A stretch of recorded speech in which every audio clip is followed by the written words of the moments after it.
Tomato soap jacket!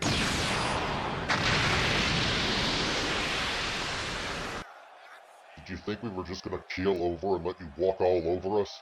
Hell no! It's not over yet! War Games is on the horizon, and the horsemen are riding into town. So bring your demons, bring your mind games, bring everything you've got. We'll throw it all back in your faces and show all of you just why they call us the Bad Batch.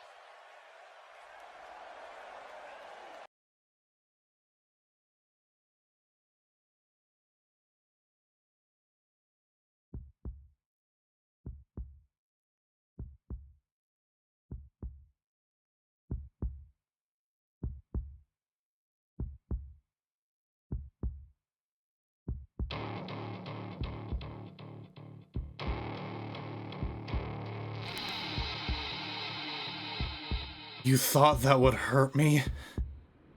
I thought you could blow me away. No. You must have forgotten who I am, Butler. A demon who will destroy you. Come War Games, I'm going to break you. And no, if you ever try that again, your blade is going straight up your ass. Embrace thy evil, Butler, because it takes one demon to put you out of your misery. And it only takes one move to do it. Till then, see you at War Games. Because you'll either tap or nap.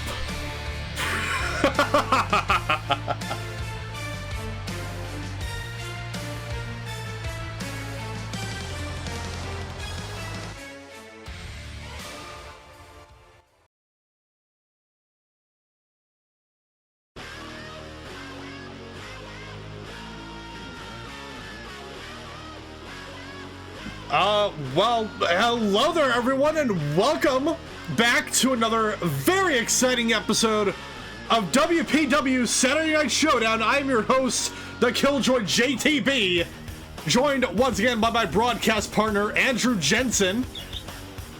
Hello everybody, we are cocked, locked, ready to rock for tonight. Yeah, I think it's safe to say both Butler and Jacob Storm are ready for War Games. As we just heard, we had some audio from the end of the last episode, and that after that steel cage match Butler had with Fenrir, it ended with a massive brawl between Butler and Fenrir. Obviously, some of the members of the Bad Batch, Major Payne and Beowulf, came out to assist. Jacob Storm came out to assist as well, and Butler hit him with that Kamehameha, it seemed. But oh, you were saying? I was gonna say, it's just devolving into pure chaos. We got one more show and that is tonight, before both of those teams are locked in War Games and will tear the absolute hell out of each other. Yeah, and got great news for everyone watching tonight. If you're a fan of tag team action, tonight's card is gonna have plenty of it. I think it's the most amount of tag team matches we've ever had on a single Saturday Night Showdown card. It's going to be an absolute amazing show tonight, and I think to top things off, we're gonna start things off with a tag match, but not just any tag match. We're starting things off handicap action, and that's gonna kick off tonight's show. Are you ready, Andrew? Oh, as ever, I cannot wait. Without further ado, let's go ahead and head down to ringside for your opening matchup.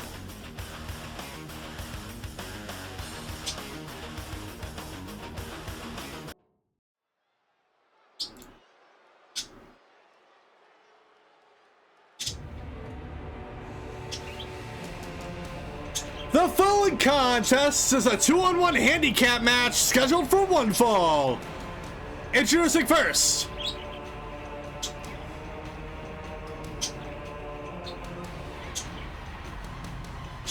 representing the Fangs of Vega, Anaj of the Mountain, Avendash.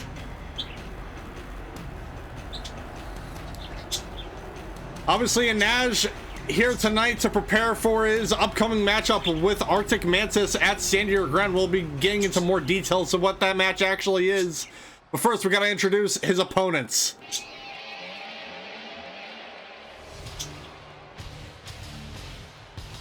And introducing his opponents.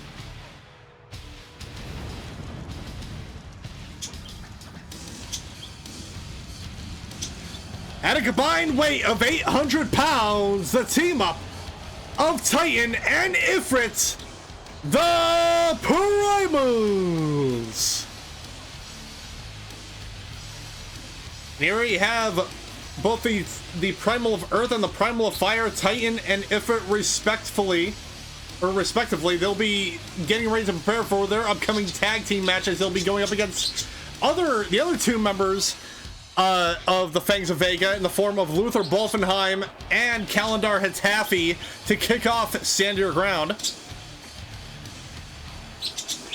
This is an unusual way for Anaj to warm up before his match, but if anybody could take on a literal volcano, it would probably be him. Yeah, you know, well said. And to go into the matchup between him and Arctic, we do have confirmation on what that match is, ladies and gentlemen. The match between Anaj, Avendash, and Arctic Mantis at Stand Your Ground will be a Falls Count Anywhere Iron Man match set for 30 minutes. So we're looking at quite a brawl fest come Stand Your Ground. Oh, absolutely. 30 minutes, you can fight anywhere. In the ring, out of the ring, backstage, parking lot. You name it, you can fight there. Even outside, if they manage to go that far. If they manage to get outside, yeah. I mean, I wouldn't put it past those two.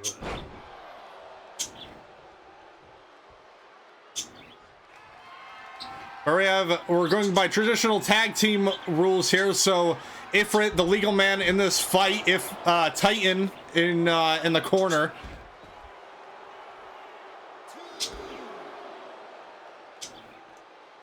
Anaj choosing to go solo tonight, which is actually a very, very brave option. But if, taking on two primals at the same time is his idea of light exercise, then, good for him. Yeah. And being corrected here for a minute. So apparently that was just a shockwave that Bulter launched at Jacob, not an energy blast. I mean, okay. At least, it could be more destructive. Here we have the hot tag made to Titan. Oh, and a neck breaker right out of the gate. Titan not doing his usual lap around the ring with the extra zoomies, so he is extra focused in today. Absolutely.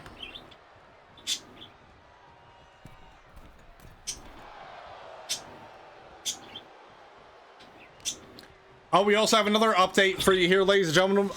We are gonna have to unfortunately delay the pay-per-view show. It is no longer going to be taking place on May 3rd. It will instead be taking place on May 17th.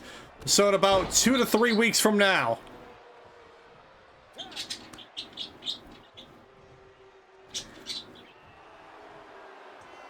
Tag into Ifrit, who is just eyeballing Anaj on the outside there.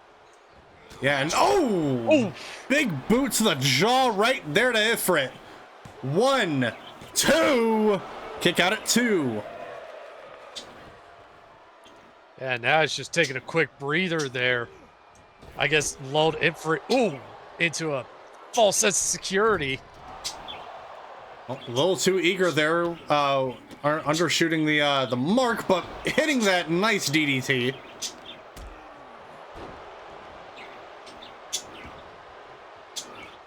Anaj firing on just about all cylinders, but at the same time, Ifrit and Ifrit and Titan there, just getting just some quick tags going. Nice way to keep both members equally sustained in terms of like energy and all that. Absolutely. give one a breather while the other one's in there just being absolutely destroyed. Big boot to the back of the head, though. Now Titan resting on the outside, but Anaj not giving him any moment to rest.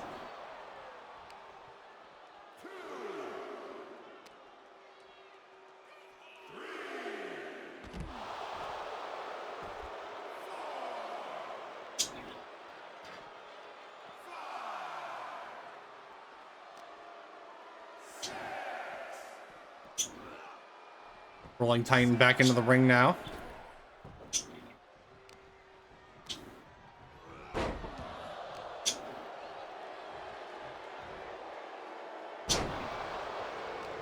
Massive slam there by Titan, going after the arms.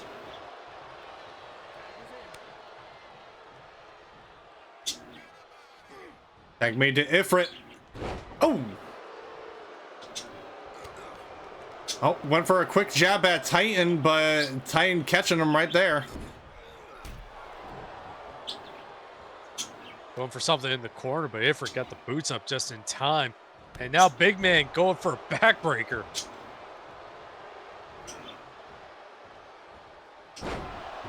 And a big DDT.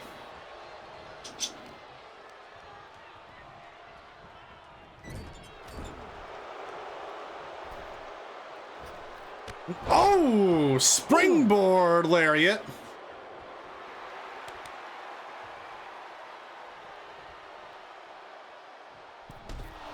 Anaj feeling it, and just a shoulder check to the outside.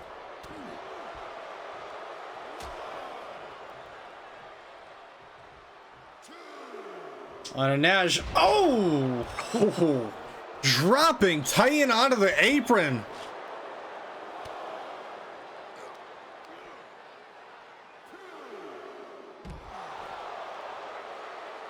Devastating pile driver there on the outside.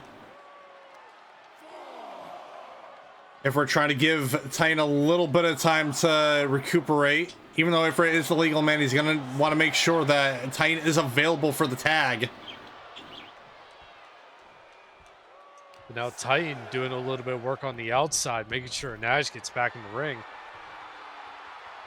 Here we go, Ifrit. Good shot with that arm lock, but Anaj with the forearm. Into the corner they go. Just wrenching the arm there over the ropes.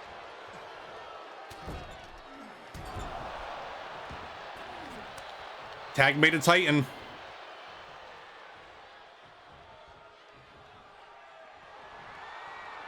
Oh. Titan could be looking for the... Oh! Big slam down to the mat. Could be looking to finish things off here now.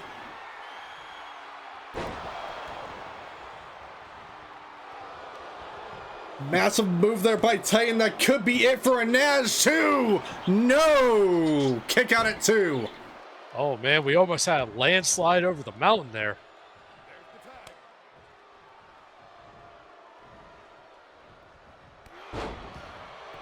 Big clothesline there by Ifrit.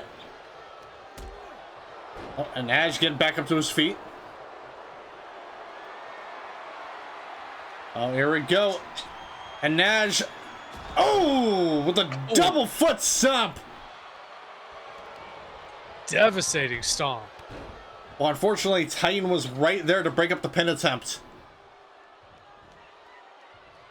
I feel like that may have been avalanche there by Anaj.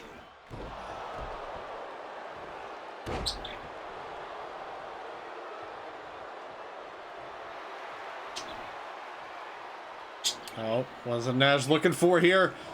Going over the top! Oh, oh my God. Is there no fear in this man's eyes? I don't think so, honestly. Oh! Oh. Busting open Anaj on the way down.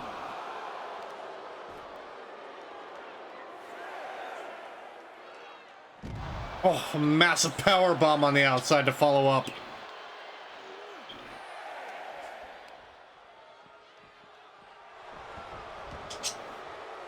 Ifrit rolled back in. Anaj back in at the count of 9. DDT by Ifrit.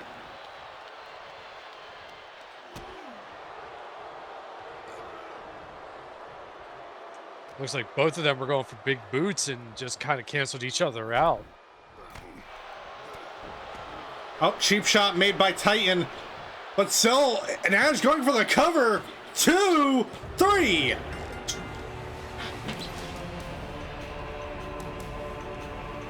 And here is your winner, Anaj Avendash. Excellent win for Anaj. Showing the Primals what the Fangs of Vega are capable of, and we'll be seeing more of that come stand your ground as we see Luther and Calendar take on Ifrit and Titan. I mean, if anybody could have taken on 2 of the Primals by themselves, it could have very well been that man right there. Yeah.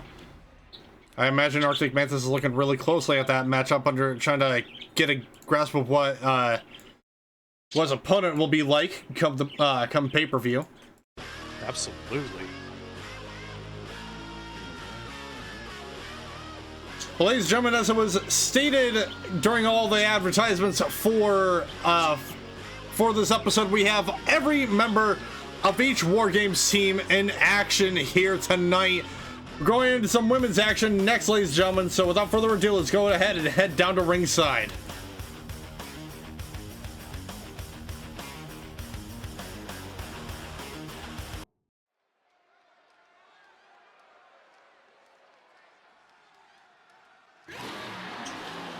The following contest is a singles match scheduled for one fall.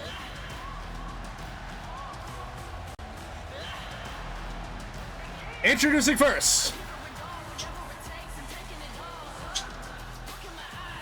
temporarily representing the Four Horsemen, she is the Warrior Princess, Atiena Ekwensi. Atiena coming in after a fantastic victory in a mixed tag team match. She had teaming up with the Legend Incarnate Beowulf in the last episode.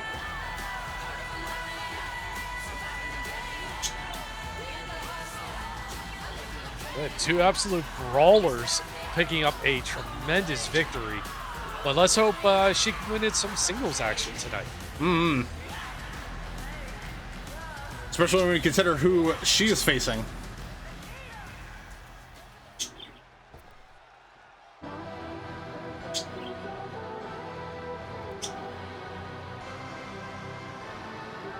And introducing her opponent,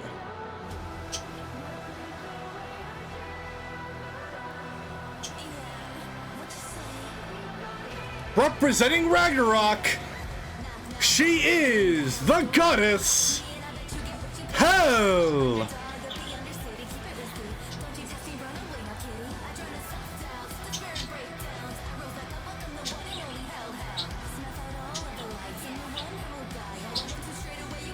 Hel, obviously, I think it's safe to assume the at least the team captain of the women's team for their War Games match.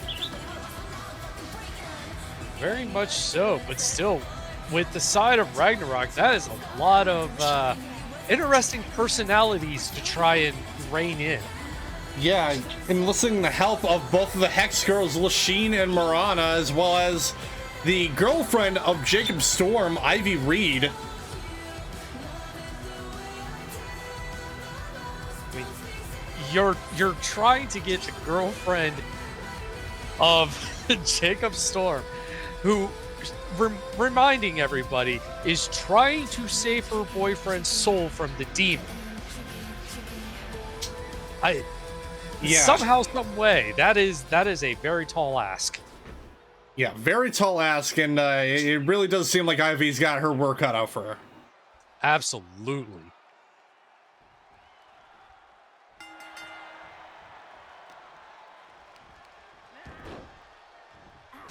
Oh, big boot to the face.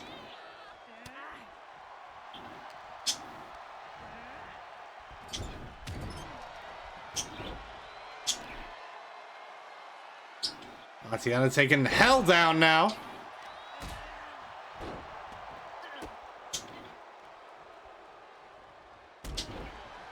Ooh. Hel returning the favor. Ooh. Now here's an interesting question. We've seen both of these women fight at a higher pace. Who would that pace honestly benefit in a situation like this? Honestly, probably. I want to say Atiena. I want to agree with you on that. I really do. But we've seen how crafty Hel can be sometimes. But on the same note, Atiena does also fight at that higher pace. So honestly, it would be a coin flip in my mind.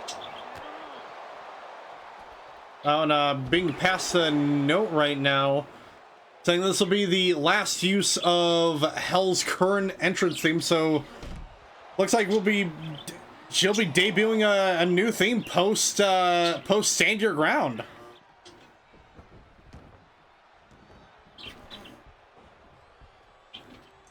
We'll be interested to see in what they pick for use. Always very catchy with her songs. But going back, admittedly, I'm a little bit confused by your question on the pace. Well, Hold on here. Oh, off the top rope, going for the cover now. 1, 2, kick out at 2. okay, maybe I should have phrased that better.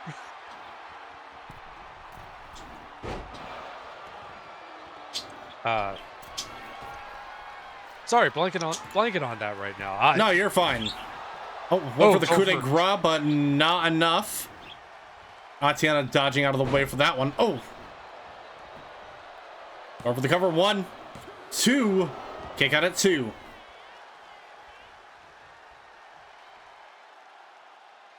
So, yeah, a faster pace and a hard shoulder. And over the top once again. Oh, landing on Atiena on the outside. So, okay, let me try this. Hel prefers a faster paced match, but we've seen Atiena at times keep up with those faster paces. Yes. Who would you say prefers that, or like can? No, and I'm stumbling over my words again. You asking who would greatly benefit more from a more faster paced match? Yes, thank you. That's why they pay you the big bucks and give you the number 1 chair. But okay, now that you put it that way, yeah, I could. Given that, I would argue, yeah, that since Hel is usually more prepared for these kinds of matchups, it would probably have to be her. But like I said, also, you can't deny that Atiena, in every match she's been in so far, she's been able to keep up with her opponent regardless of the pace of the match. Exactly. If you want to take a slower ground and pound like this, Atiena can do it. But at the same time, if you want to find that faster gear, she's able to catch up.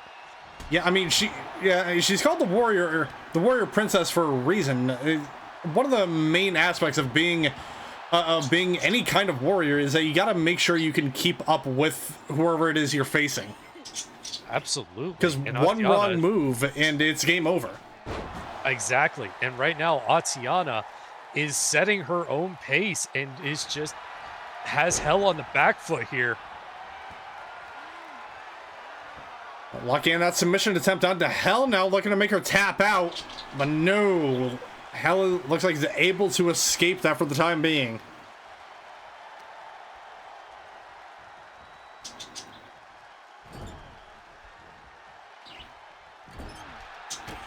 Hel going for a kick there. Atiena catches her. Softly places in the corner, wrenching that arm around the ring rope.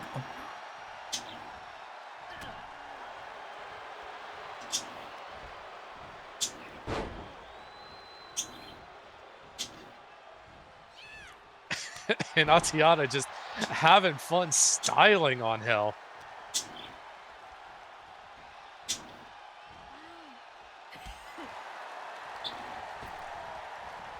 Whip into the ropes here, ducking over. Oh! Takedown and continuing the assault on the goddess. Hel, though, able to reverse with that kick to the gut. Went for the Pele kick now.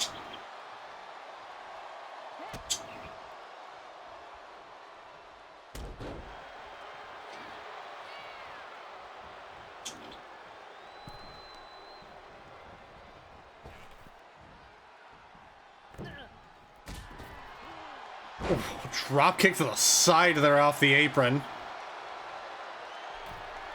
Impressive agility by Hel. Now top rope.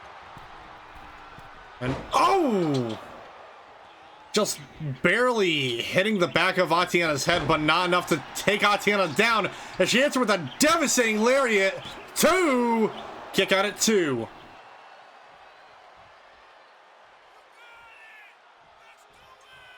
Atiena just absolutely turning Hel inside out with a vicious lariat. Just, you gotta be impressed with Atiena's power. Mm-hmm.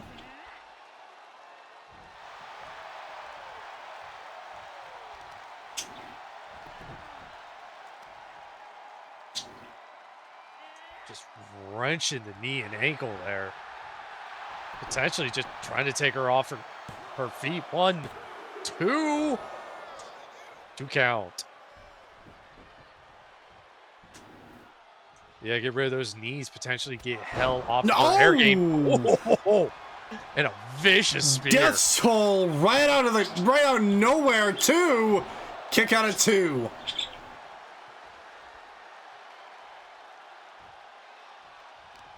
I mean, death comes for everybody, but apparently not Atiena today.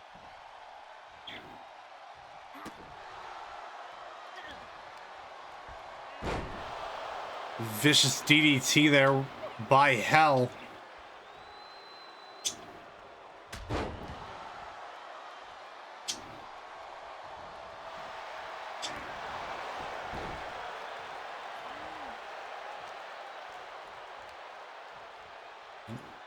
What could Hel be planning for Atiena? Oh. Oh. Oof. Thought she had Hel, but Hel 1 step ahead. Oof.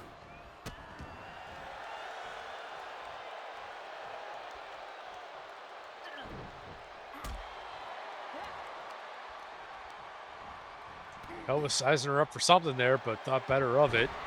Oh, ankle lock locked in. But not enough for Atiena as she kicks out of it.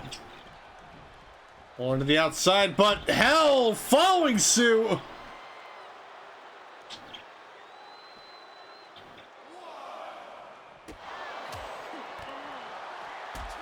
Oh. Vicious flurry on the outside there. And just right in the side of the head with the boots. Sweep of the leg. Atiena back in the ring. Finally getting that much needed breather she went to the outside for. Oh. Kind of baiting Hel a little bit. Knocking her off the apron, getting back up to her feet. Ooh, Hel raking the eyes.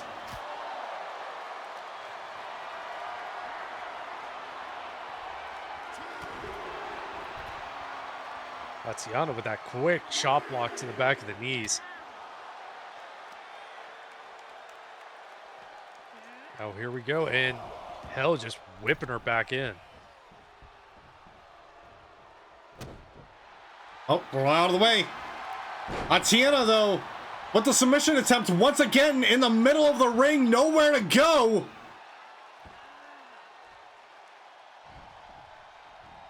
Atiena letting go to the hold.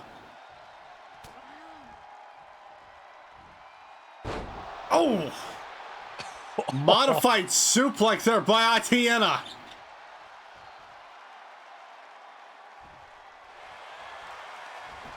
Oh, going for the pin now. 1, 2, no.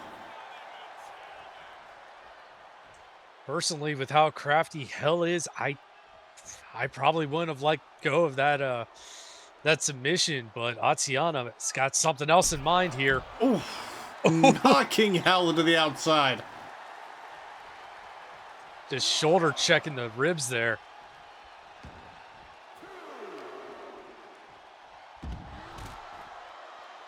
Dropping both knees down.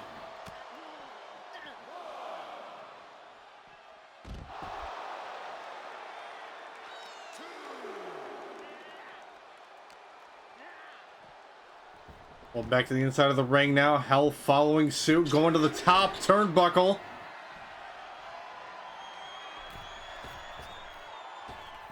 Oh!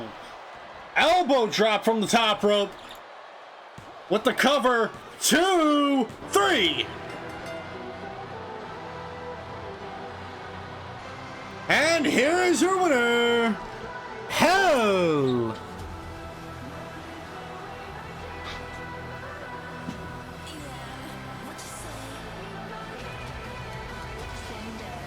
Hel with some retribution for American Moranna.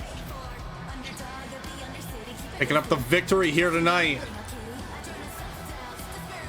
And with that, Ragnarok is 1-0 on the night, trying to avenge the borderline sweep of last episode there. Yeah, but now next up, ladies and gentlemen, we got some tag team action. Mixed tag team action at that. And I think these team ups here are both interesting and also, well, at least one of them is a little bit more fitting than the other. I feel like one of them may have a slight grudge, but without further ado, let's go ahead and take you guys onto ringside for some big tag team action.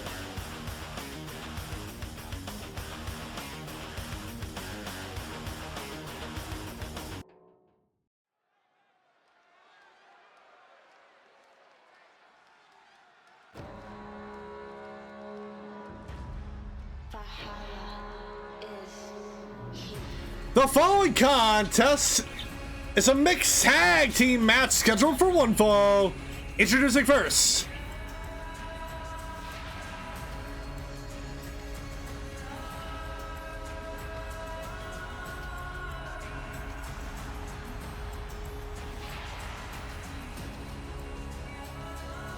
representing the Four Horsemen, she is the Shield Maiden and is your WPW Rocker Girl Champion, Alma Valen.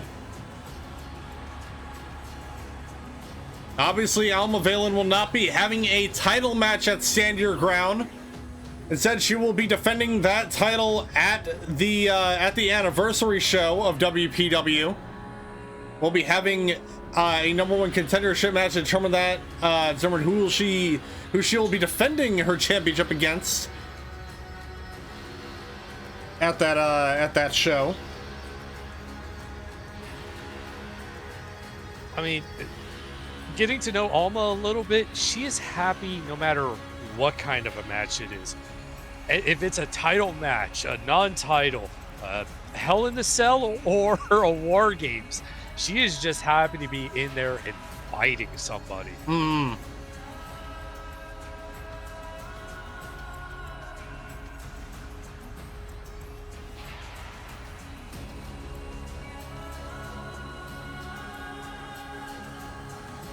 You know, it's partly due to that positivity that she comes in with. That is part of the reason why I helped her win the title. Absolutely. You think you know me?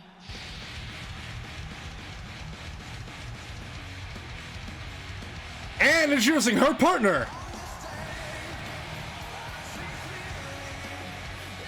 wrestling out of Denmark, he is the legend incarnate, Beowulf.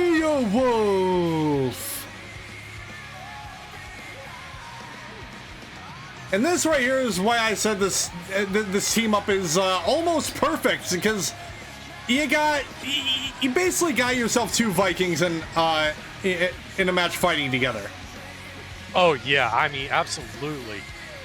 It's just both just perfect representations of Vikings and Viking culture.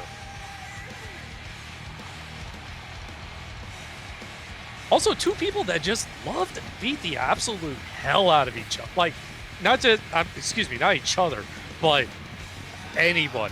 Yeah, they're always looking for a great fight. Oh, absolutely. Hell, I've watched Alma throw down with Minuano. That would be an amazing match to see.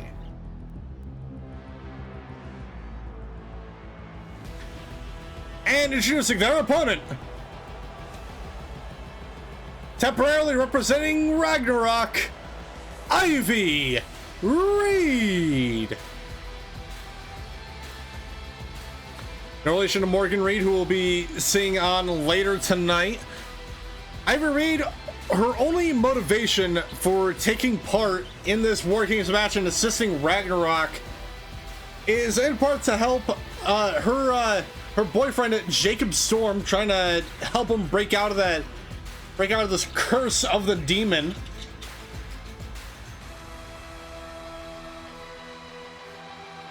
I mean, I've heard stranger things to help people, but still, it's it is a interesting situation she finds herself in. Yeah.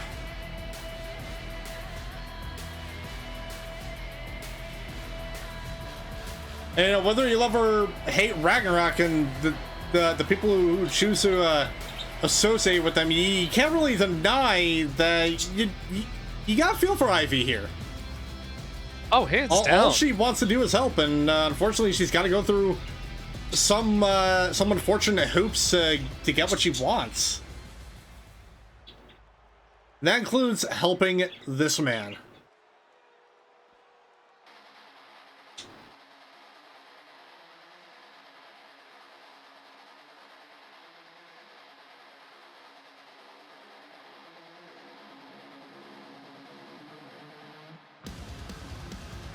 And introducing her tag team partner,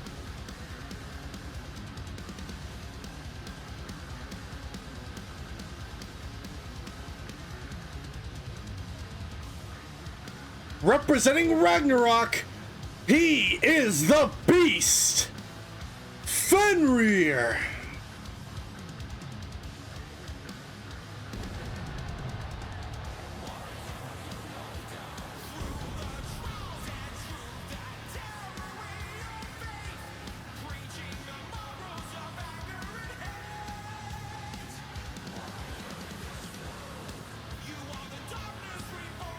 Yeah, as much as I would love to get in the mind of Fenrir to see like his thought process on pulling from outside of the company, I am terrified at what I would find in that head.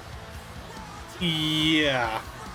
And here this is the man who essentially set everything into motion nearly almost like 2 years ago.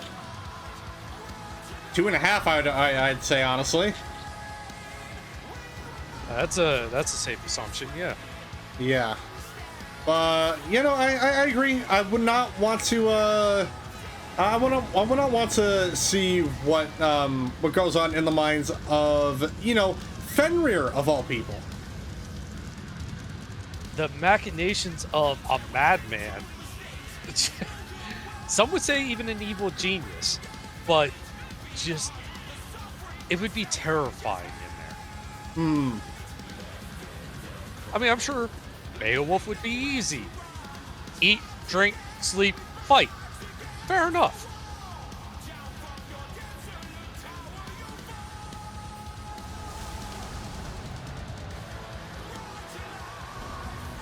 Nah, obviously, you kind of seem Beowulf is getting a little eager to get in the ring to face against Fenrir here tonight. They'll be facing each other again at War Games, which is that's gonna be a chaotic match. Oh, hands down. Yeah, that is going to be pure, unadulterated, unmitigated chaos.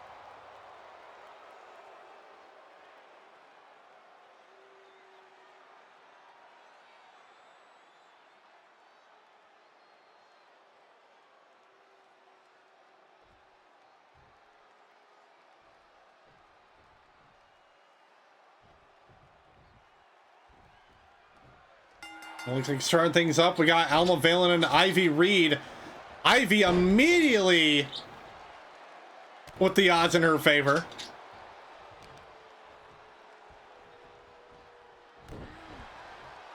If I remember correctly, the first time these two are meeting each other, so this could potentially be a learning opportunity for both of these women.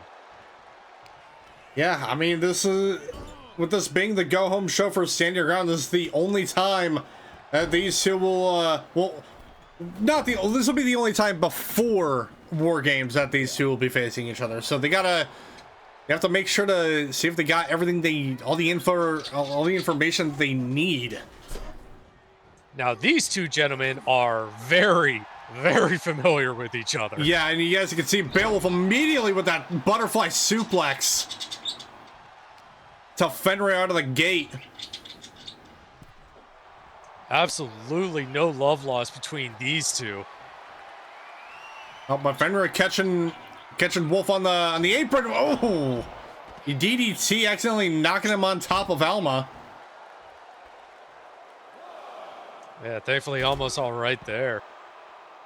Oh, drop kick right into the back. Oh, reversing it with DDT. Yeah, and this is how you know that these two men know each other front to back. They're able to read each other's moves like clockwork. Not just read each other's moves, but even just somehow brace for them or anticipate what could potentially happen. Or even just maybe lighten the blow a little bit, but oh, devastating power bomb there by Fenrir. One, kick out at one. Not gonna put down the legend that easily. And that back though. Oh,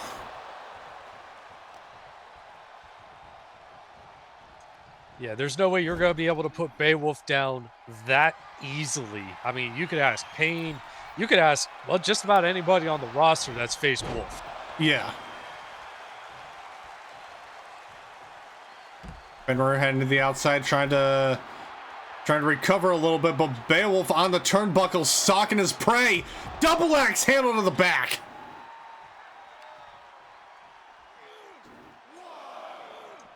Alma looked like she was getting a little froggy there. Side slam followed up with an elbow.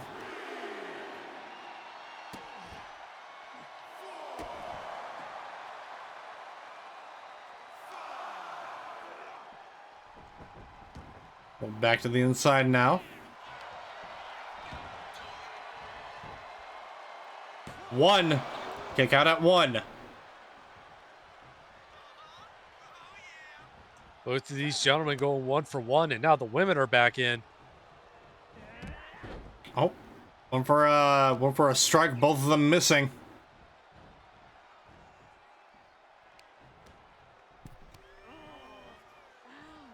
Going after that arm around the ropes.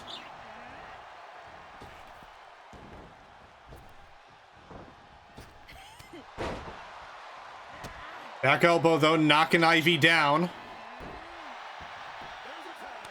Tag made to Beowulf. Fenrir still wasn't 100% recovered on the outside. Fenrir looking like he might have been trying to taunt Beowulf, but just caught an absolute lariat.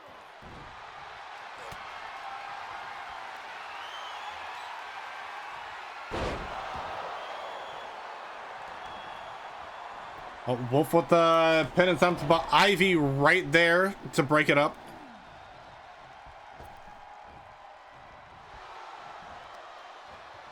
Oh, and a DDT by Fenrir.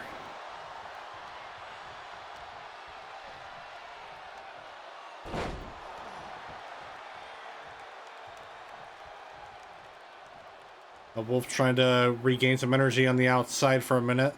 Fenrir taking out the padding on that turnbuckle.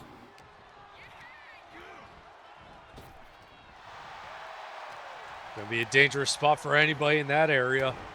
Oh, the headbutt shot. One of them. Ooh.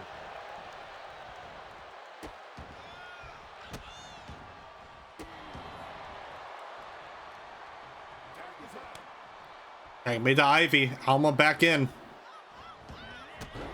Oh, an Ivy with the drop kick.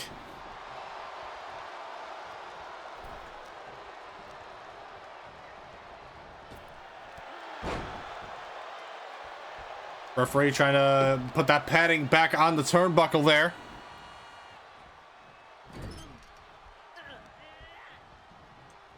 Ivy using the other corner, thankfully. Oh, going for the cover. One. Kick out at one. Almost looked like Ivy was getting a little bit frustrated there.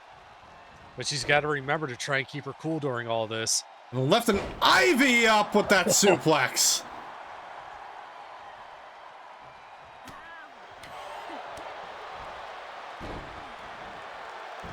Now just that quick flurry of offense from Ivy.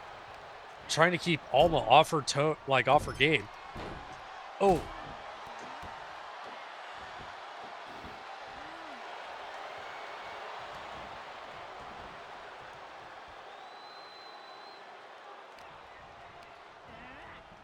Oh, whooped back into the corner. Launching Alma over.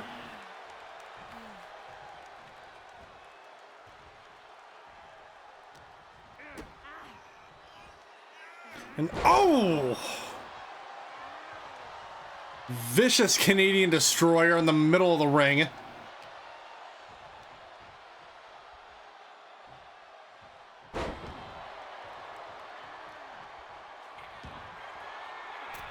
Hard slam in the middle of the ring. Now Ivy, top rope. Dive right onto Alma. 1, 2. Kick out at 2. Wolf might have been trying to get the ref's attention there, but no good.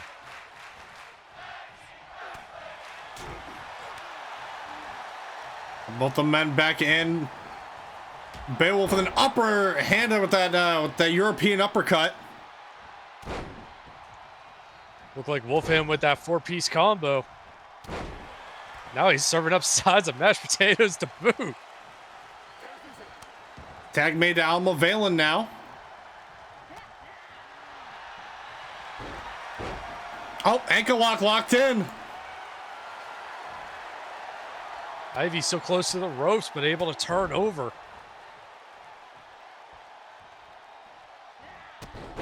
Oof, drop kick by Ivy. Tag made back to Fenrir.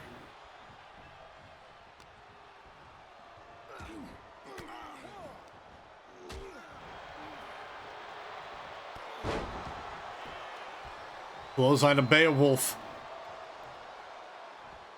And Wolf reversing. Launching Fenrir over. Oh, and Beowulf here with a death stroke. To the beast with the cover, but Ivy right there immediately to break up the pin.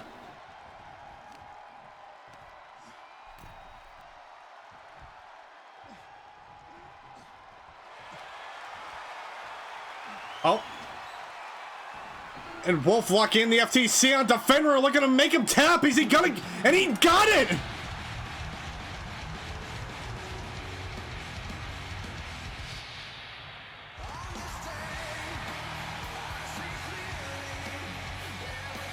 And here are your winners, the team up of Beowulf and Alma Valen.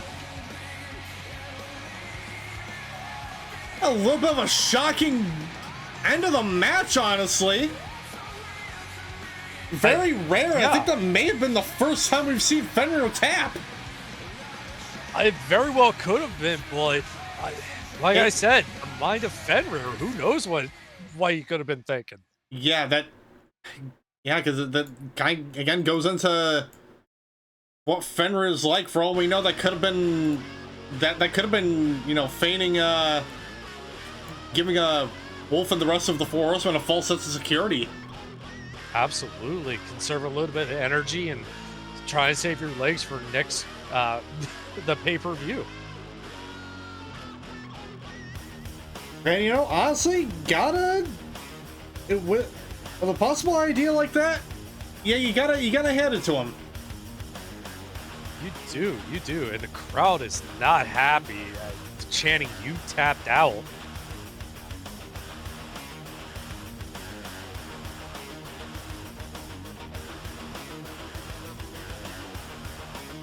Oh, why has Fenrir got that smile? Jeez.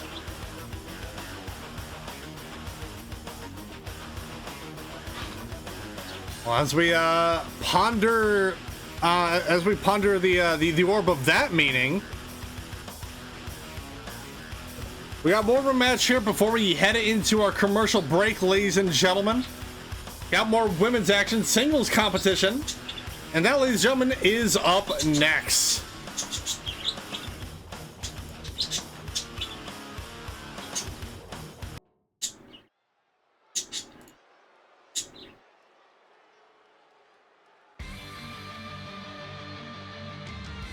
The following contest is a singles match scheduled for one fall.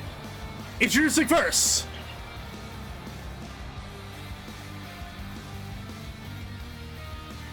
representing the Four Horsemen, Marisol, Summercrest.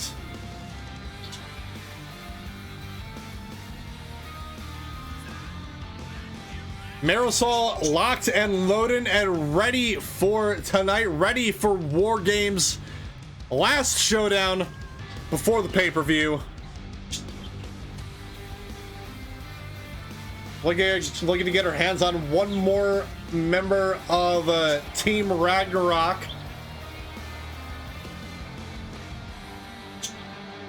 Right now, with the score tied up 1-1, and her partner Alma and Beowulf in the win last match, riding a little bit of a high.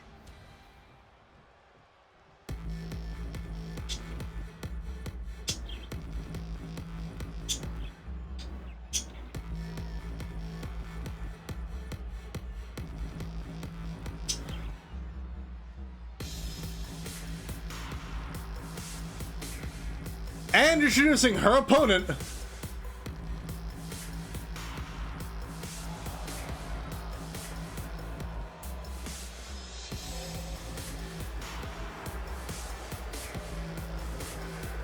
temporarily representing Ragnarok, she is one half of the Hex Girls, Moranna.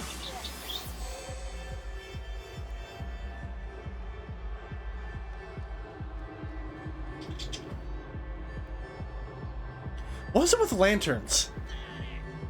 I don't know. It is a creepy recurring theme.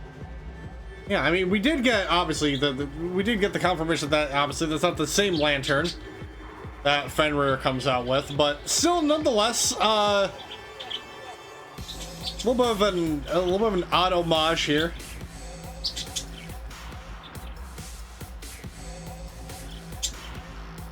Still, just really creepy.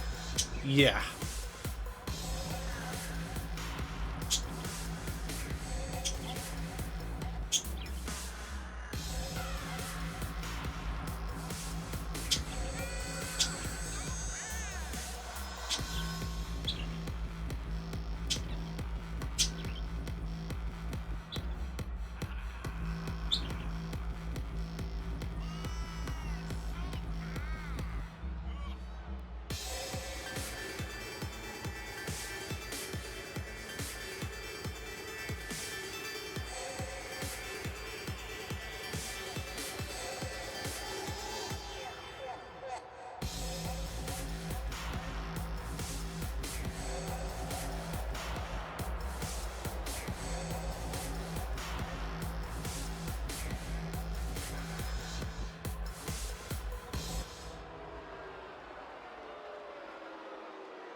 Here we go, start of the match, ladies and gentlemen.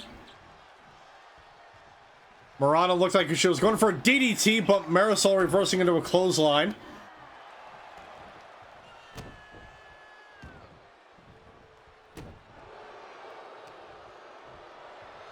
Got a similar size difference between the two.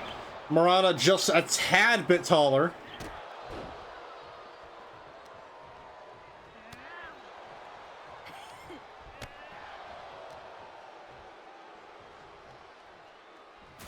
So far, this has been all Moranna. Marisol, ooh, with the quick reversal and a chop. Just throwing Moranna back in from the apron.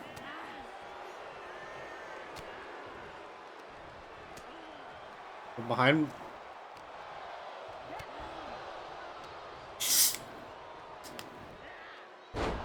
Quick suplex there by Moranna. Now with the cover.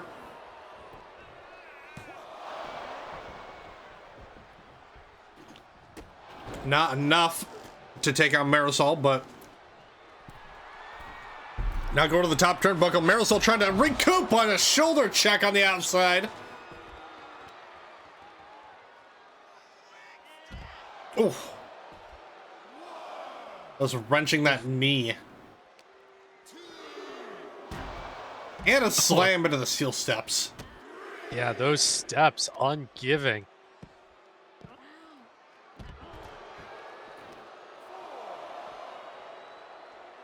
And Marisol back up to her feet now.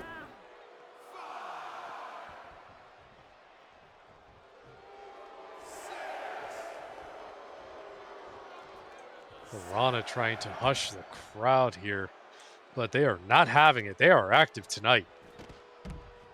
I only imagine what their reaction is going to be even more later on tonight. Yeah, I'm sure. We'll be seeing the other half of the Hex Girls after our commercial break in another mixed tag team match. In our main event, ladies and gentlemen, we'll be seeing Greg Terrace in action as he prepares for his title defense against Montgomery. Come stand your ground, he'll be going up against Kanshudo Oka in your main event.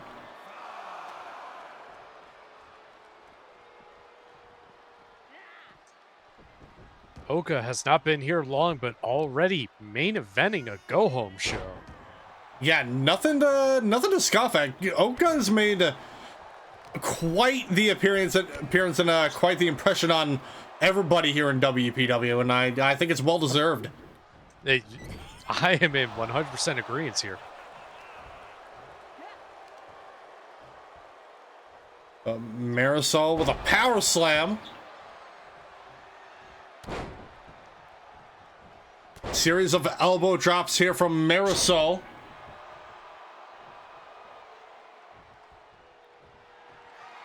Oh, to the top turnbuckle now. Marisol got planned. Elbow drop. Now going for the cover. One. Kick out at one. Just airmailing that fourth elbow.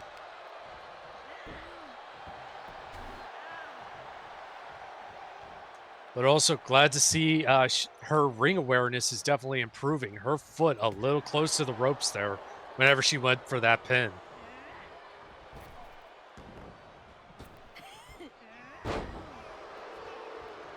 Oof, big slam down to the mat by Moranna. A series of stomps to the head. Followed up with a Lutez press.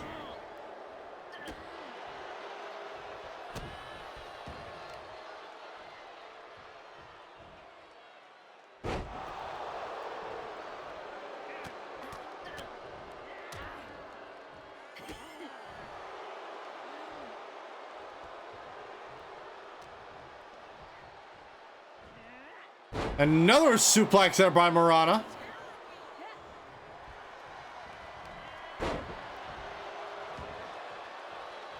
Looked like Marisol was going for a lariat, but instead just got caught with that neck breaker. I followed up with that neck crank.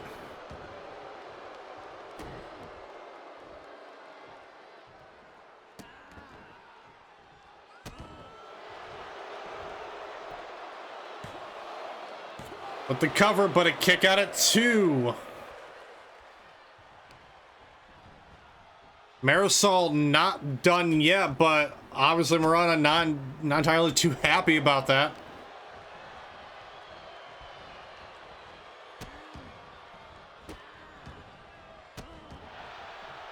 Just vicious stomps on the hand there. And now Marisol rolling over, getting a few cheap shots of her own.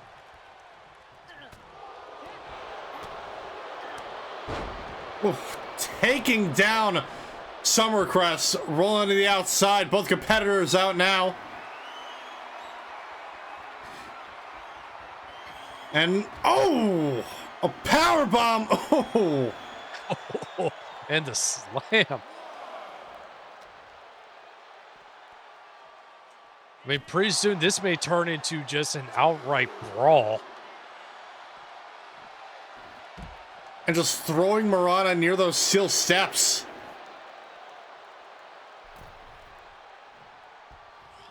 Marisol heading back to the inside now. Grabbing Moranna from behind. Reverse with an elbow. And Snake Eyes in the corner.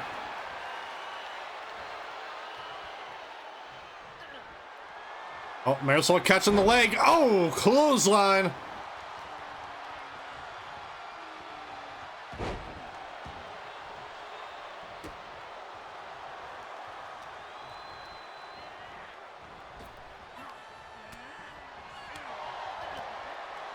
Looked like Moranna might have been going for an uppercut, but Marisol with a quick catch. And these two are just going back and forth.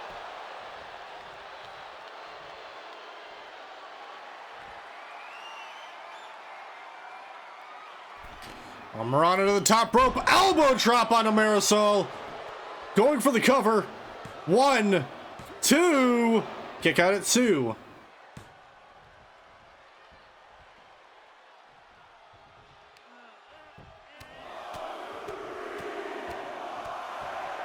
And it looked like Moranna might have had, or thought she might have had that one.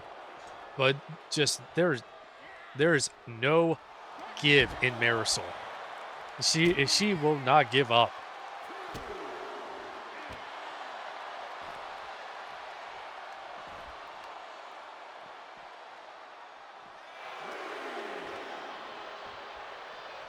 And launching Moranna into the steel steps. Marisol getting her back up to her feet.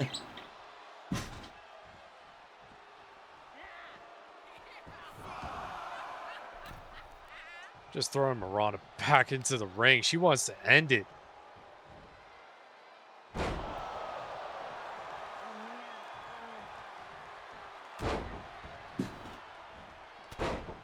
Another series of elbow drops there by Marisol.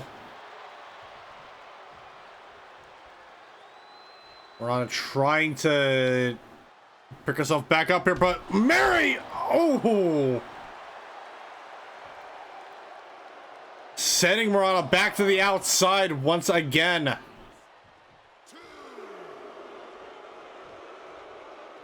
Oh, playing out the crowd for a minute though, but Moranna one step ahead of Marisol, but Marisol one step ahead of her, launching her to that LED post. A German suplex there.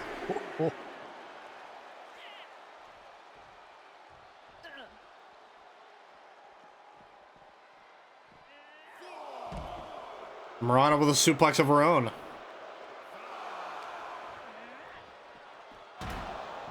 Oof. Now Mari into the steel steps, just getting absolutely launched there.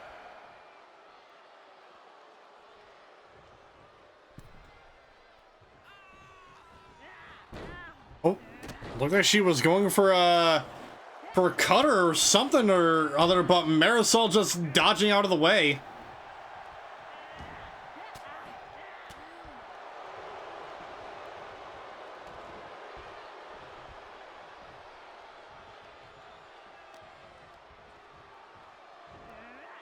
A suplex by Moranna.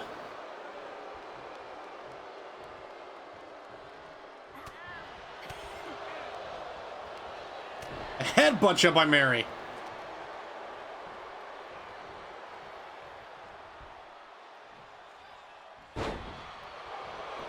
Devastating powerbomb there, going for the cover. 1, 2. Kick out at 2.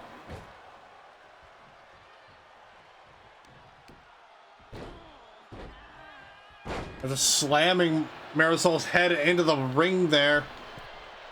Going to the middle turnbuckle. Oh! Splash across the back.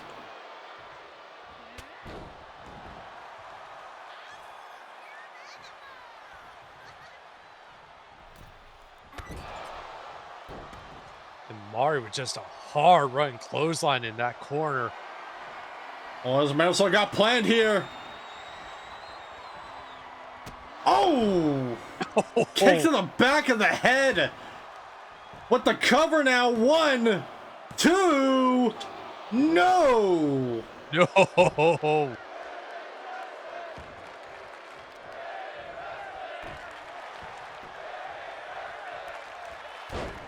Well, we saw Moranna get a little flustered after a 2 count. Now we're seeing Mari kind of doing the same. Maybe letting her anger just get the better of her.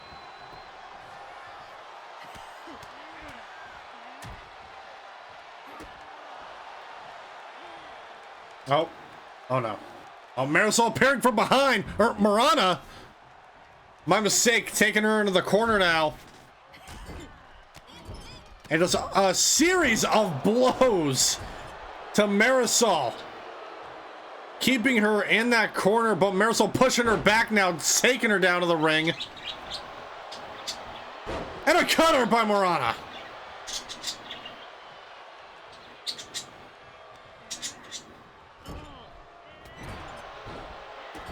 Once again, back into the corner, Marisol goes.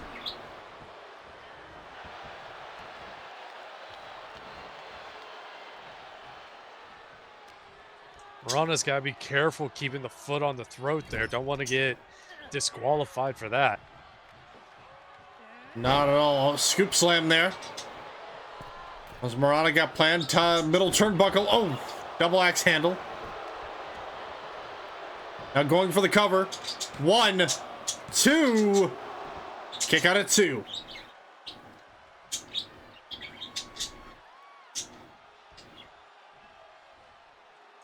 Marisol was already one tough cookie, but with that tutelage of pain and having companions like Minwano and Alma, I don't think, honestly, I don't think short of knocking her completely out will guarantee you a pin.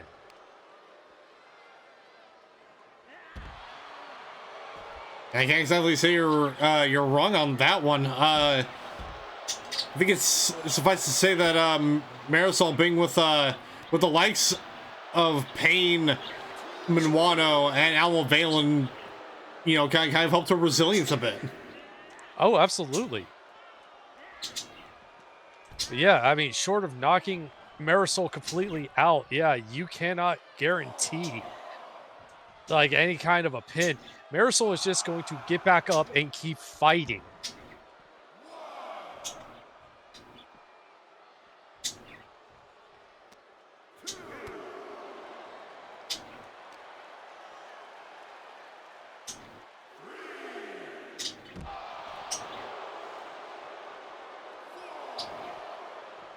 Both of them on the outside once again. Moranna getting back in. Summercrest back up to her feet now. Just taking her dear sweet time. And here we have the back and forth between both Summercrest and Moranna.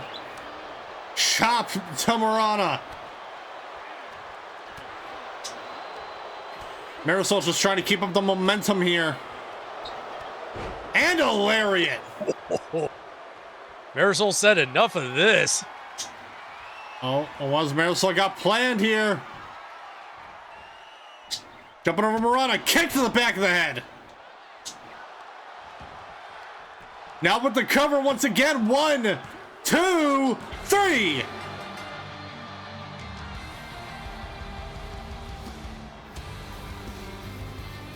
And here is your winner, Marisol Summercrest.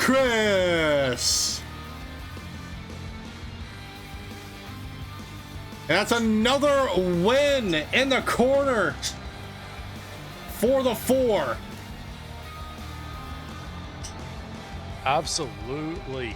And I can guarantee everybody in the back, either with the 4 horsemen or supporting the 4 horsemen, are just smiling and enjoying this victory. Well fought. Yeah, and I cannot agree more. But ladies and gentlemen, before we get on to the second half of our show tonight, we gotta pay our dues, pay our great respects to our great sponsors. So without further ado, ladies and gentlemen, we'll be back after these quick commercial messages.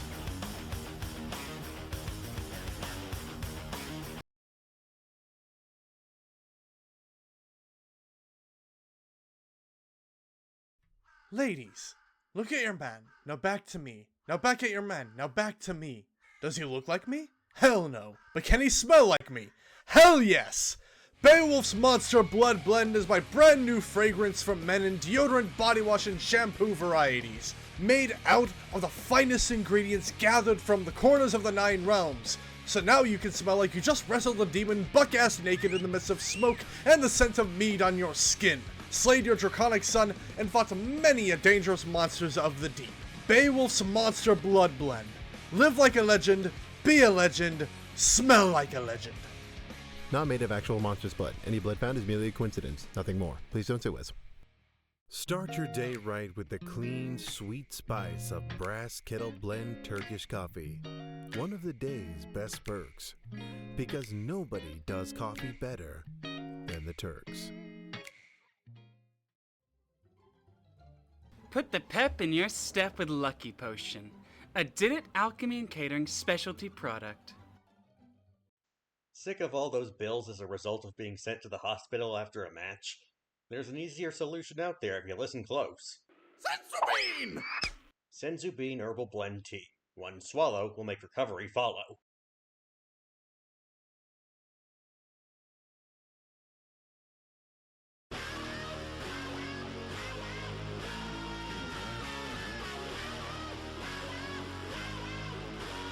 And obviously, ladies and gentlemen, tonight's show is brought to you by Barathame's very own dark ale, Goffness, the cool, quenching, deliciously malty taste of the hot sun and cool breeze.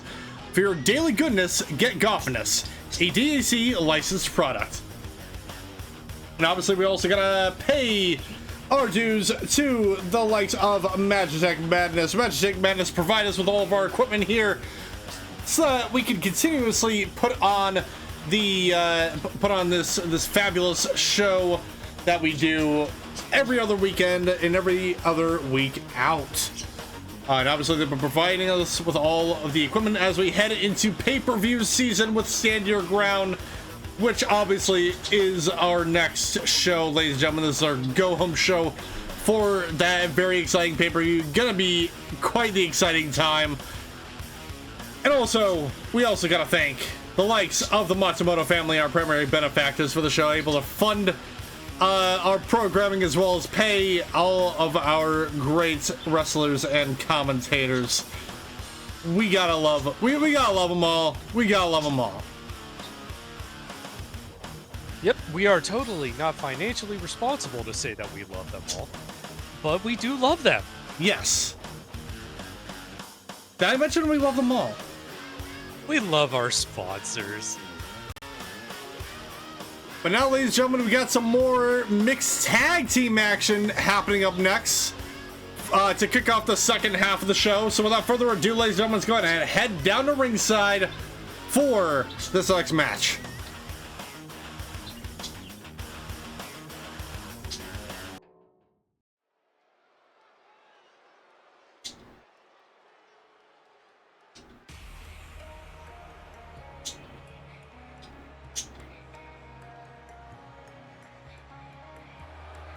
The following contest is a mixed tag team match scheduled for one fall. Introducing first,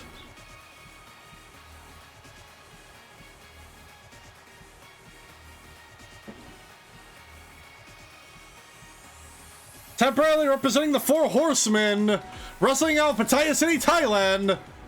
She is the Rising Storm, Shuria.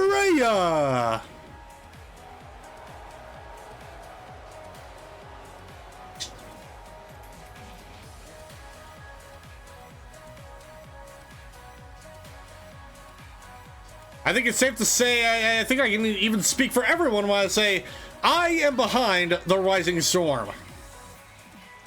Absolutely. I am here for the Rising Storm.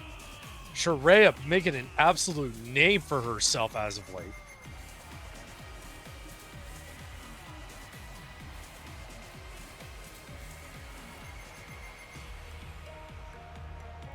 As she gets ready for her first pay-per-view coming up.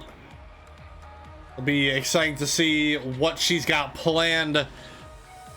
Well, not just her game plan, but every member of both teams, what their game plans are going to be for those War Games matches.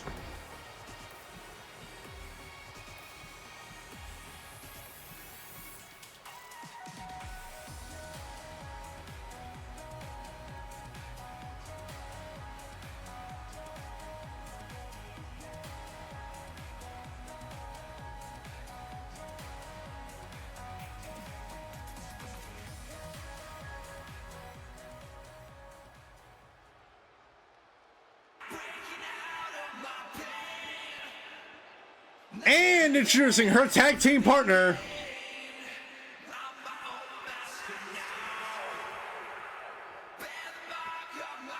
wrestling out of Lake County, Illinois, temporarily representing the Four Horsemen, Bastion, Bulter.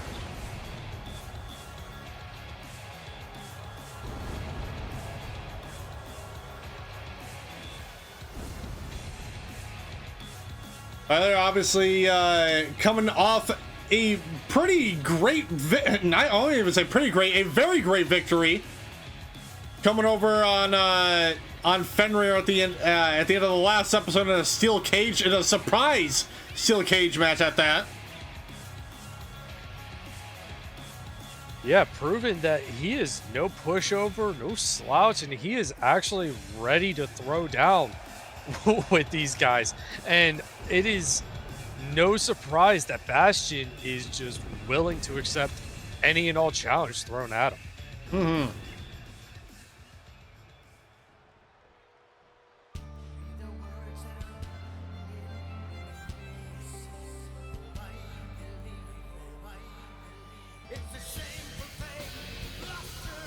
And introducing their opponents. Introducing first, temporarily representing Ragnarok, she is one half of the Hex Girls, Lishene.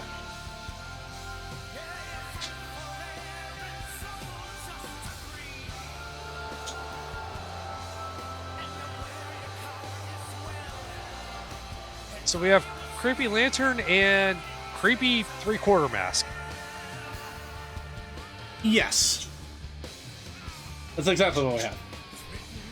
Okay. Just making sure we have the right amount of creep factor. Oh, we can always have more creep factor. Please no, we don't need the Flesh Lantern again. Hey, I want to say that out loud. You could be listening at any time, you know. I'm sure, but don't need it.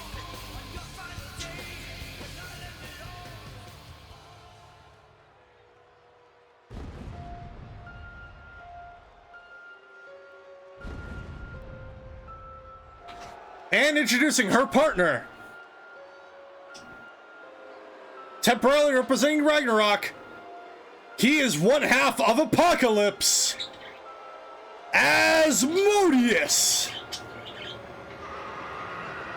Here we have just hearing the waves of boos being tossed at Asmo after picking up a surprising upset victory over Moranna in the last episode.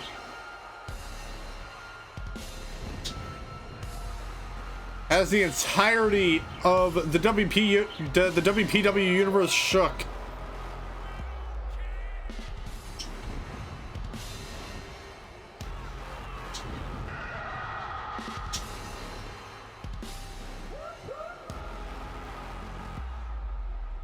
This imposing figure.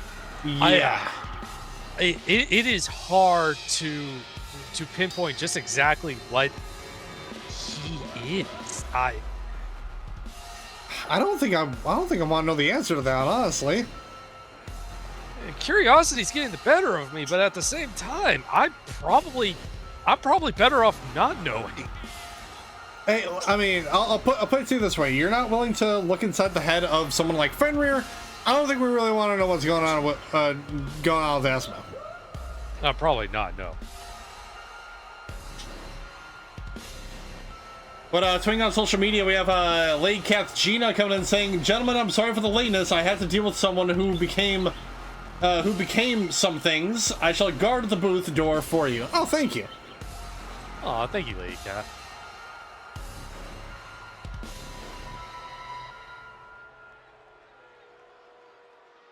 We love you just as much as we love our generous sponsors. Exactly.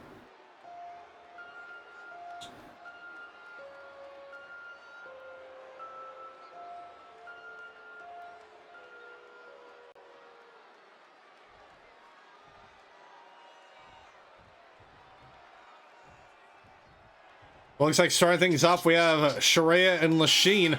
Look at just the height difference between these two. God damn. Absolutely. Oof. But Shuria just not missing a beat. It just... Oh my goodness. God. Being able to lift up Lishene like that. Obviously, Lishene taking exception to that. Not entirely happy being tossed around like the way she just was. No, absolutely not.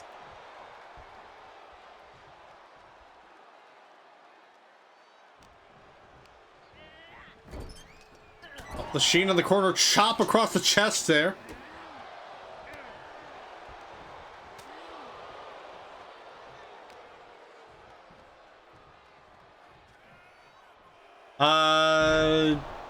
Getting a tweet on social media from Bastion Butler saying, "Never explicitly say thank you to a Fae. It implies you owe them a debt from that point." I think that might be...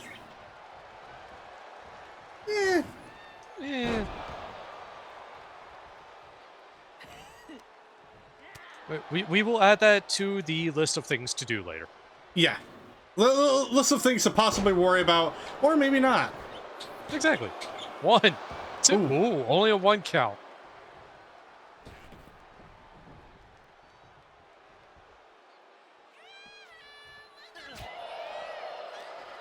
Oh, did you hear that chop? Yeah, that was... Oh my goodness. Oh. Absolutely vile.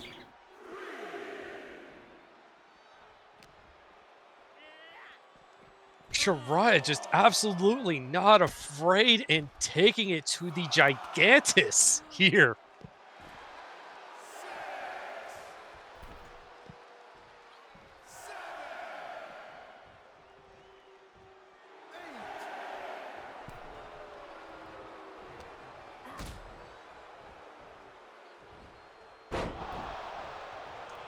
Just another brutal chokeslam there. Oh. Discus punch there by Shuria. Just keeping Lishene down. Yeah, just absolutely keeping the pressure on and just not letting up. Ah, Jesus. Hey there, Jacob. Hey, Jacob. You excited for your match later tonight?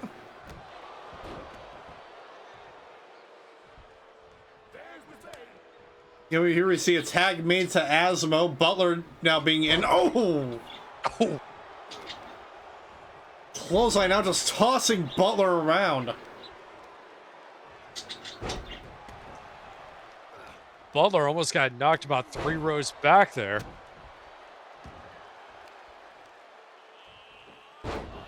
Oh, Asmo kicking him back.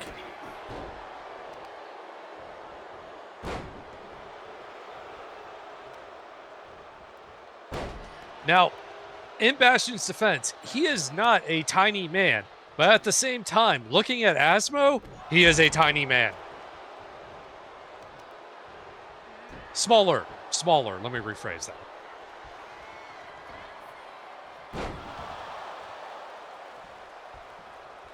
We see Lishene and Shuria back in now.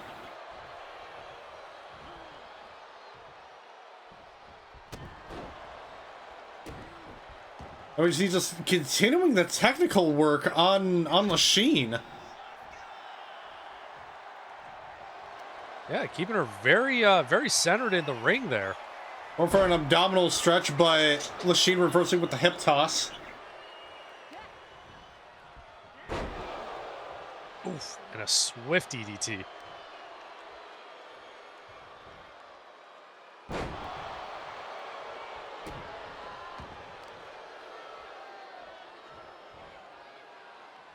Oh, glad to hear it, Jacob. I mean, you could have also probably watched it. Does it have to be in here? I mean, the backstage has plenty of monitors. Great angles. Yeah. Oh my god, another lariat there by Asmo to Butler. Oh, Butler catching him. Swift punch to the gut. Shoving him back, though. Shoving him back once again, but big boot by Butler.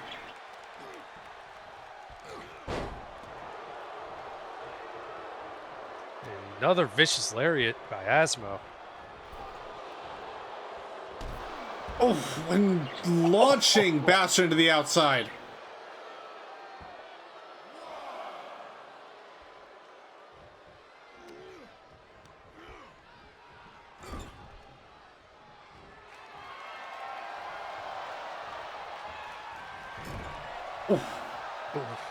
Asmo taking Butler in between corners. As Butler launching insults at Asmodeus.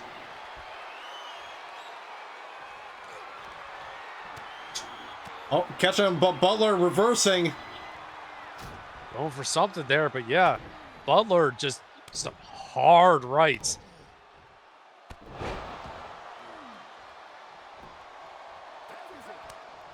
Tag made back to Shuria. Oh, ducking that clothesline, reversing it with DDT.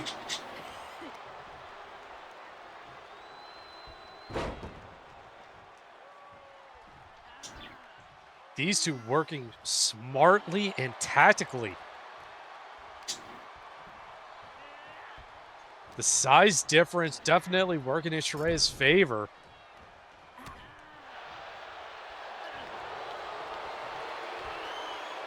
Oh, and Shuria, though, with a submission attempt. No, Lishene with the submission, my mistake. And Shuria not working out of it. Dear God, another powerful slam. Shuria showing off her true strength, but Lishene making her pay the price with that devastating power bomb. Kick out at 2.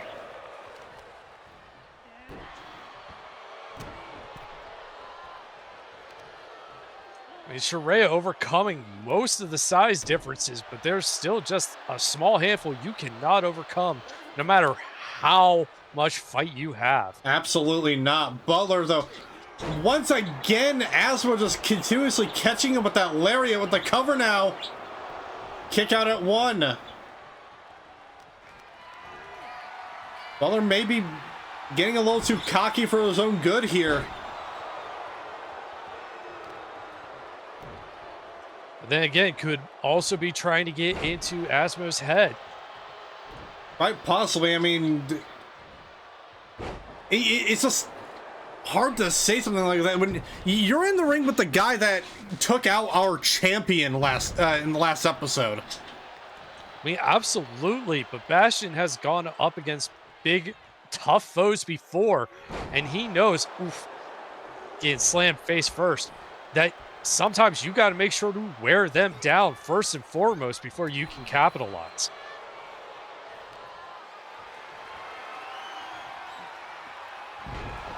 Asmo with that slam cover now. 1. Kick out at 1, but I'm not sure how much more Bastion's going to be able to take.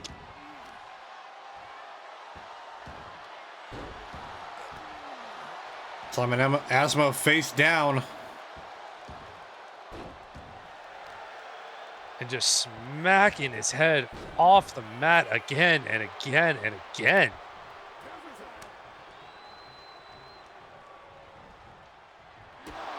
Oh, big boots of Shuria, knocking her down. 1, 2. Kick out at 2. Not enough to put her away.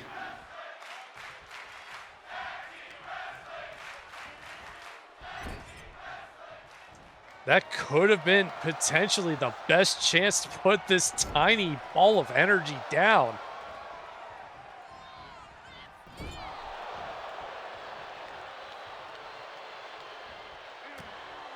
She's called the Rising Storm for a reason, filled with energy and ambition.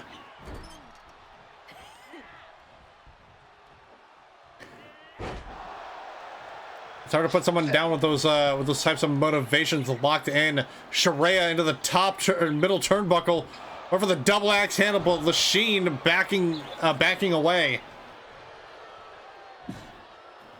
Butler and Asmo back in. Oh, Butler though. Oh, with the Michinoku driver. But Lishene breaking up that pin attempt. I'm sorry, that was the cross-legged Samoan driver. Regardless, not enough to put Asmo away. And Asmo with just the disrespectful slap. Back to Lishene. Shuria back in. Clothesline by Lishene. Oh!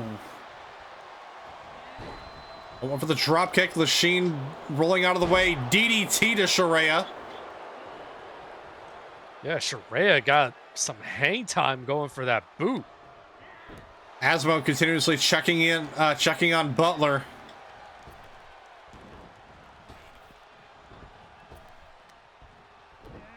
Oof, devastating suplex there by Shuria.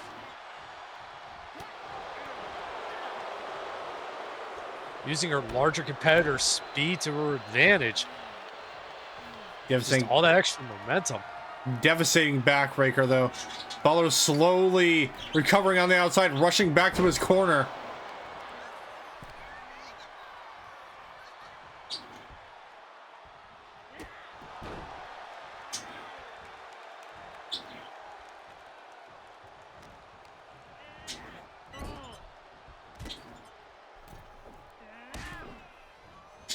Oof.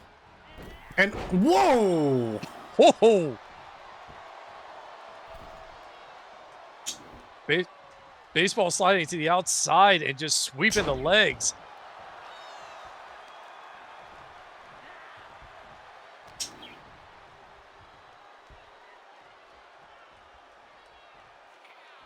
Well, trying for that suplex a little too long. Lishene catching her on the back of the knee. Yeah, Lishene just using those long legs of hers to try and tip her momentum further back to get over. In the corner though, what Shuria got planned, slamming her on the back, belly to belly suplex.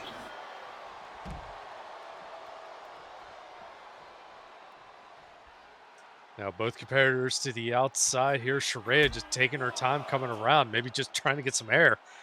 How about Lishene? Oh no. Knocked. Oh no. Oh! Oh!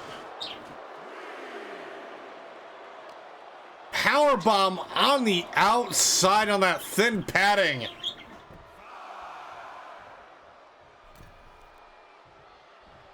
Nothing but concrete underneath that. But Shuria able to quickly recover. Reverse DDT.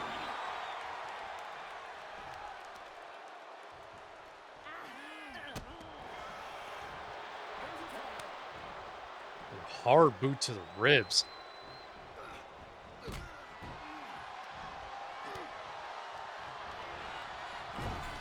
Asmo went for another lariat, but thankfully Bastion ducked this one, and now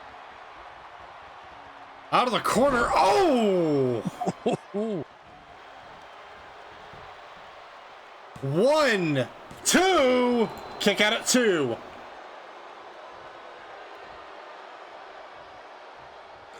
Not enough to put Asmo away entirely, but this might be what it. Oh, what Baller needed with the Buster Call. Or the may have been the trip to the Shadow Realm, but regardless, oh no. Asmo caught the leg, but Baller's still getting one up on him. Went for that dive on the outside, but Asmo rolling out of the way.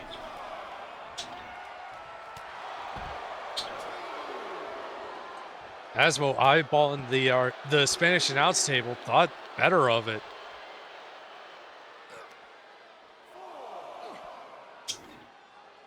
Oh god. Oof. Slammed on the outside.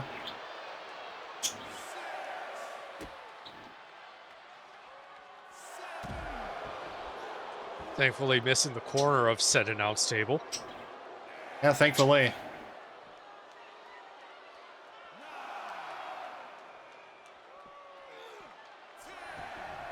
At the count of 10, both competitors back in.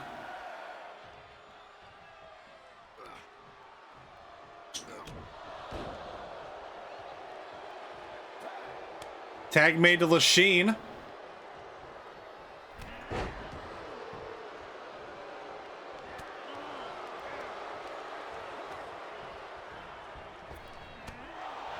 Ooh, big knee to the jaw.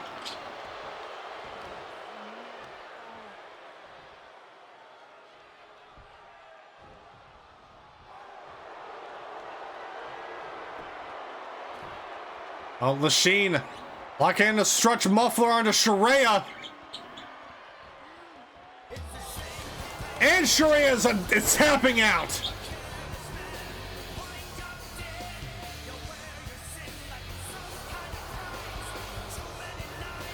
And here are your winners, the team up of Lishene and Asmodeus.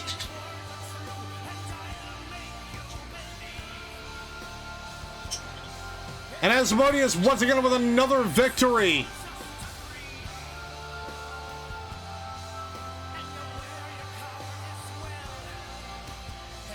This is honestly a little bit of a surprise. Shuria with the tap out, but at the same time, now we're tied up 2-2. Yeah, we are. We only got one more matchup after this one before we got basically all the matches between both teams for Stand Your Ground. But before we get to that, ladies and gentlemen, we got ourselves some more singles competition. And ladies and gentlemen, that is next.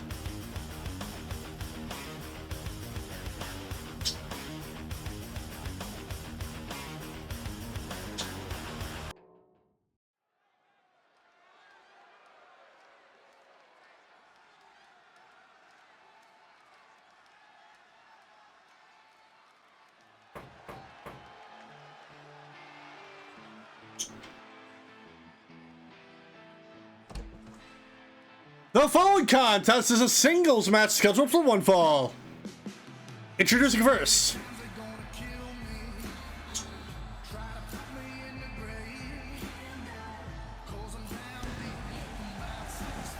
she is the Lady of the Wasteland, Serpica. Before we headed into this match, though, there was just another huge wave of boos targeted at Asmo as he made his way out with Lishene. Crowd is not happy. Yeah, no love for the WDW mercenaries over here. Not in the slightest.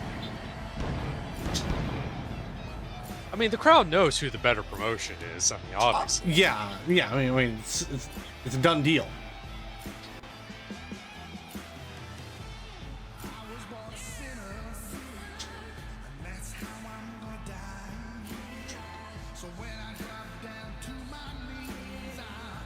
We're kind of continuing the theme here that Shuria showed off in the last matchup here is small but deadly, and that is exactly what Serpica is. There's a reason why she has so many security guards that she comes out with to the ring.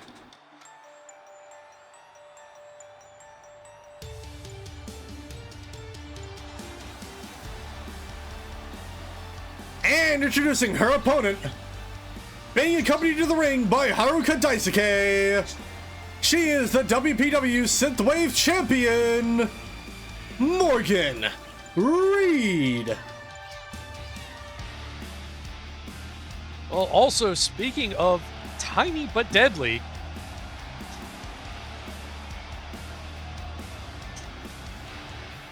yeah, Morgan Reid here tonight, preparing to defend her championship at Standard Ground. She'll be going up against Satan Bone Crusher of the Fangs of Vega.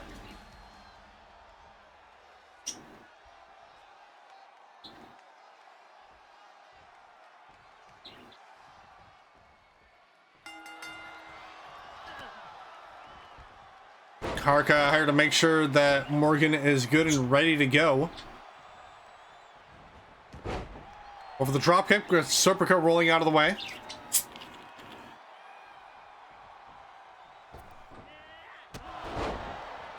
it's Serpica with that Pele.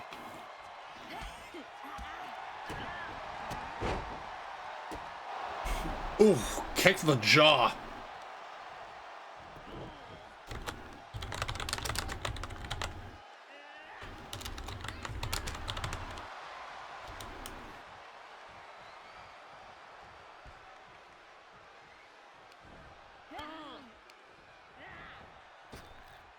And Morgan launching Serpica to the outside.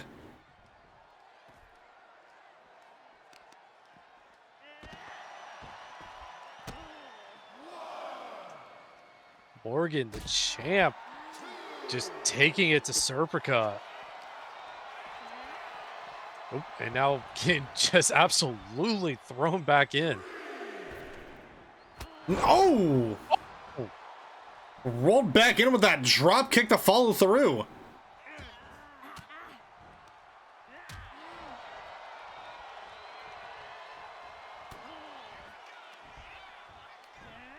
Morgan Reid though, oh! What the head says or takedown.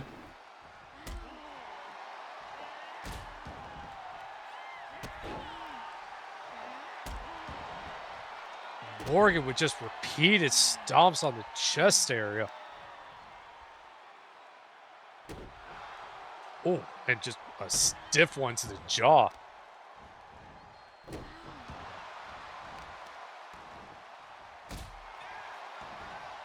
Nothing but stomps and kicks onto Serpica from Morgan, it seems. But whipped into the ropes now, single leg drop kick.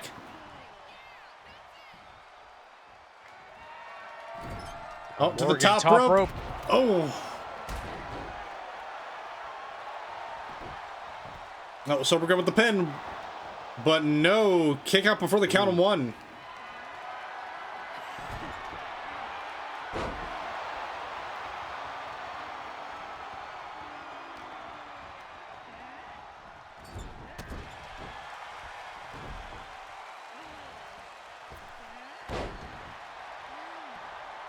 Now Serpica with some quick offense.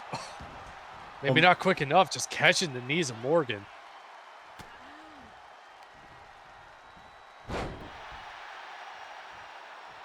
Down to the mat. Morgan going to the top turnbuckle. Oh! Diving back body onto Serpica with the cover. 2, 3.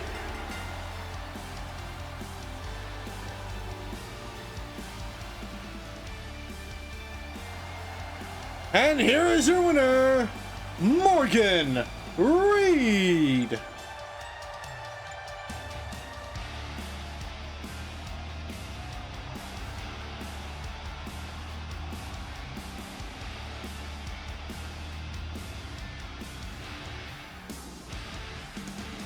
Congrats to Morgan Reid. I imagine Satan's looking very closely at that matchup and getting ready to take her on for that championship. Come stand your ground. Yeah, hell of a warm-up. Still, congratulations. And also a very good showing. Yeah. By both of our competitors. Yeah. Excellent showing here tonight. Well, ladies and gentlemen, we got one more matchup before our main event. We have I guess you could say a fan favorite tag team coming back for tonight. Going up against it's more Ragnarok v 4 Horsemen, but I think the teams tonight are they're pretty fitting. I guess I'll say. They're pretty fitting, but I am so happy to say this. The boys are back in town. We'll elaborate more on that as we head down to ringside for this last tag team matchup of the night.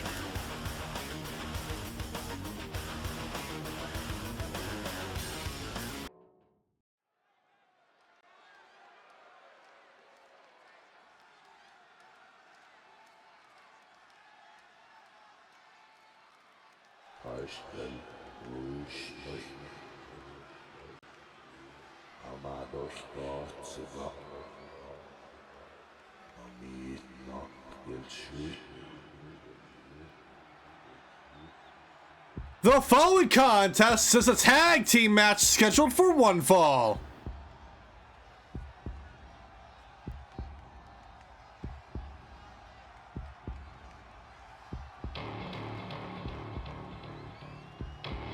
Introducing first,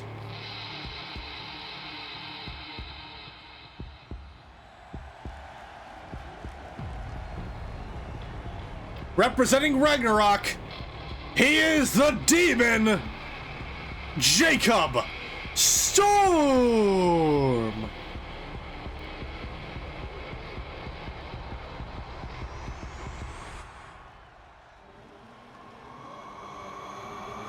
And we have officially exceeded our creep factor. Oh no, I think the creep factor only increases from here.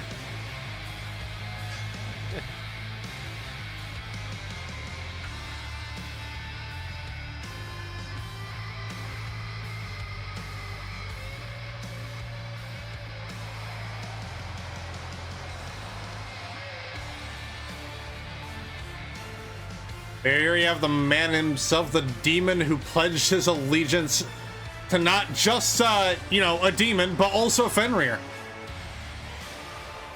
Which, depending on who you talk to, is one and the same. Yeah, might as well be.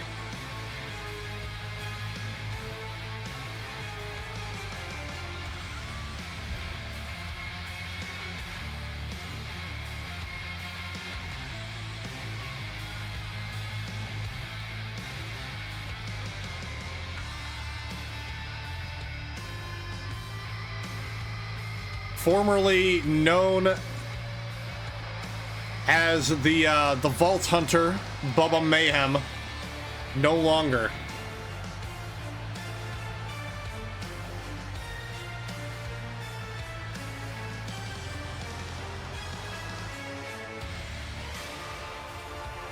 As a reminder, his girlfriend is on the women's team, fighting for his very soul. And it's admirable. Yeah. One could argue possibly futile.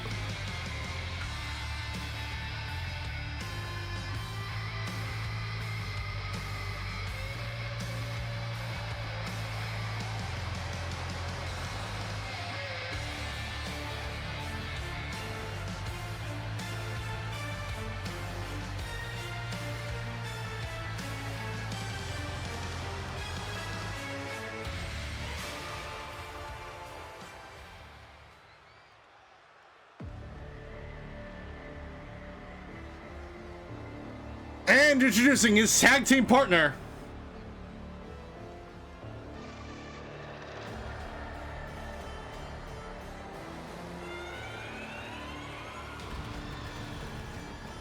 temporarily representing Ragnarok, he is one half of Apocalypse, Marek Kyron. And this is why I say, you know, this team up just makes sense. Absolutely. It just really does.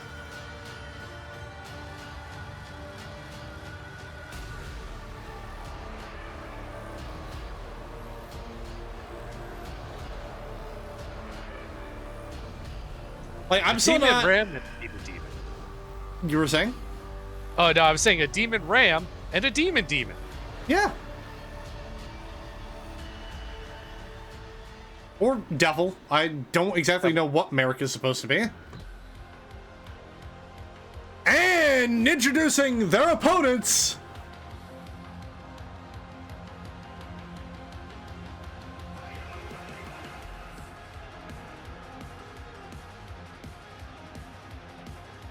representing the Four Horsemen, the team up of Sergeant Major Payne and Minwano, Guns and Glory.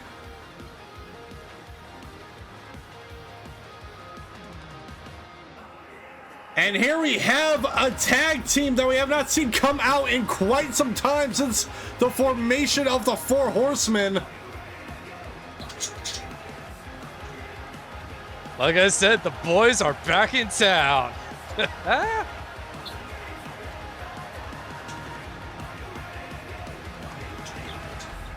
Back for one more night until their upcoming War Games match. It's going to be quite the showdown. Here we have the, obviously, your Rocker Boy champion, Minwano.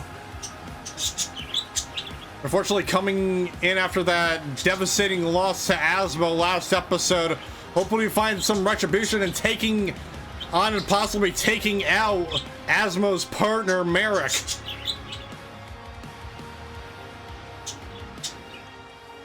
Possibly, and at the same time, though, we are seeing an established team versus a fairly recently slapped together.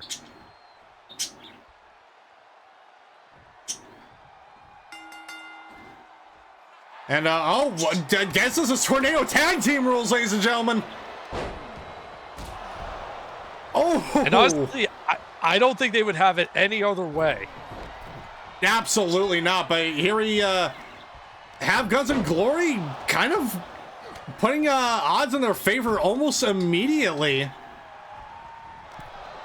I'd say almost immediately. Yeah, almost immediately. At the same time, they went for their size equivalents. Oh, Marek just dropping Minwano onto the apron there. Could not have felt good. And we have Jake Storm and Payne on the inside.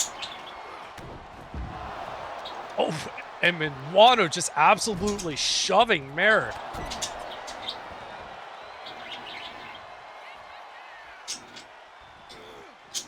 And hashtag Guns and Glory trending right now. You love to see it. You do. You really do. And apparently the crowd is really happy to see them as well. And oh, springboard stunner by Payne. Minwano continuing the assault on Marek on the outside. A power bomb by Payne.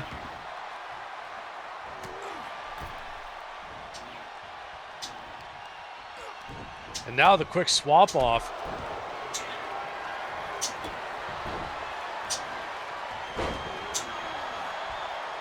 And we've been saying a lot about various size differences tonight. This match being no exception. Oh, crossbody though, preventing Marek from attacking Minwano from behind. Yeah, Payne with the intercept. Oof! And a brutal DDT. And one of the main things you'll see when it comes to Guns and Glory, they always have each other's backs no matter what. We saw that crossbody from Tane earlier. Yeah, Pain with the sacrifice crossbody or the intercept even. But these two have essentially clicked on so many levels that they could be sharing a similar brain wavelength. There we go. Drop kick to the side of the head. Decaf.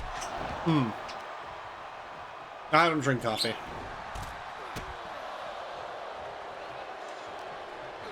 It's great for a good, just quick burst. It's the bitterness, you know, even with creamer. Oh, that's fair. That's fair. And Minuano with the Camson briefly locked in on Marek, but obviously not enough to put him away. Major pain, continuing the assault on Jacob Storm in the back. Marek with the headbutt. Oh, but Minuano able to kick out at the just before the count of 1.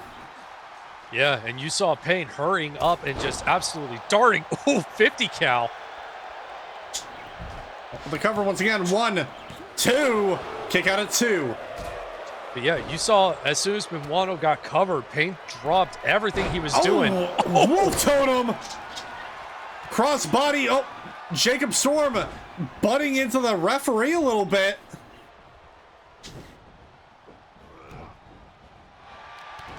Oh, and here we go. Once again, Jacob Storm just continuously dodging that howitzer. Yeah, yet again.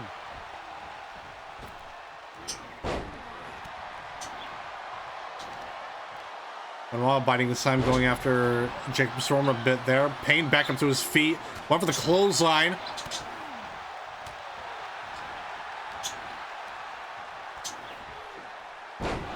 Oof, modified suplex there by Pain. Marek going after him now. Headbutt to the back of Minuano's head.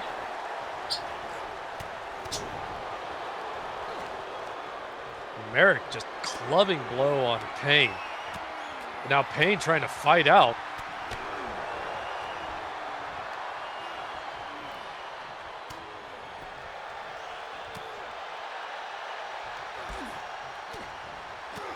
American Storm beating up on Minuano here. Pain still dazed.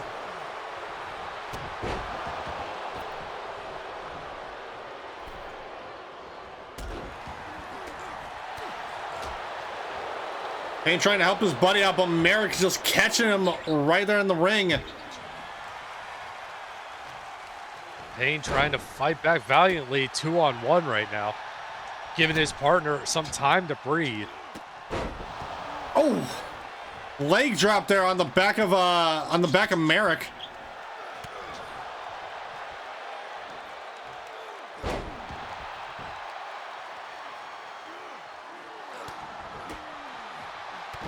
Ooh. Big DDT on the outside to Marek by Pain. Oh, but Jacob, oh!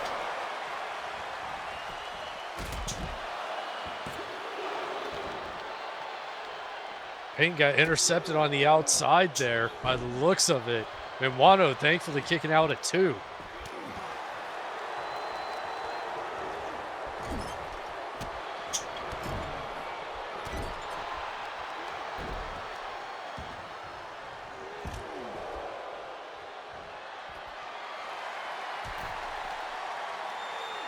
And Jacob Storm with a splash on Minuano.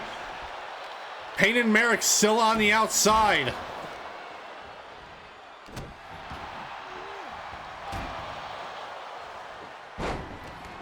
And Lady K tweeting on social media saying, I want it known to the boys and ladies in the back. No touchy the booth or the announcers. I like them.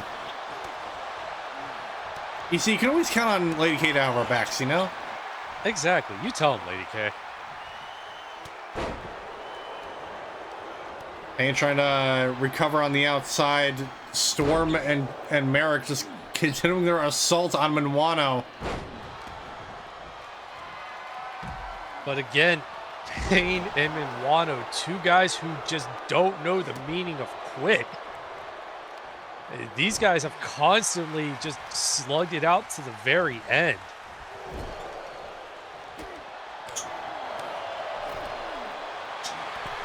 With a series of chops over Jacob Storm with a submission attempt on the outside.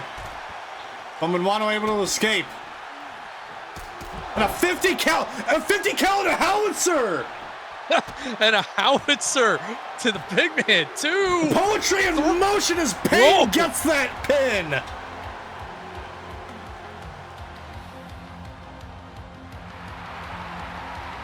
And here are your winners, the team up of Sergeant Major Payne and Minwano, Guns and Glory! I didn't see it until the replay. I thought he kicked out, but no, he moved at like a split second too late. Payne with the howitzer to seal it. You just gotta love the symmetry between those two. What a way to end off the match. A 50 cal and the howitzer back to back to pick up the win. Like I said, the same wavelength. It is absolutely insane. But that is your last matchup between the Four Horsemen and Ragnarok before we head into War Games territory. Ladies and gentlemen, that is the next time we'll be seeing all these teams face up against one another. But we still got one more match, ladies and gentlemen. So before we get to it though, I just want to bring up the official tally. All right, Four Horsemen take the night. That is 2 nights back to back. Hey, yeah, things are looking good for. I actually kind of want to know what the full tally looks like from all the matchups leading up to Standing Ground from the past few episodes. I believe if we're just going full nights, I believe we are tied up. That actually would be insane if it was still, even after all these episodes and building up to the show, we were still all tied up. We'll have to check with our official bookkeeper, but I believe so. And despite some of the ups and downs both teams may have had, at the end of the day, ladies and gentlemen, the only results that are going to matter are the results come War Games. Absolutely, but we still have to finish out tonight. Indeed we do. So, ladies and gentlemen, it is time for your main event. And ladies and gentlemen, it is next.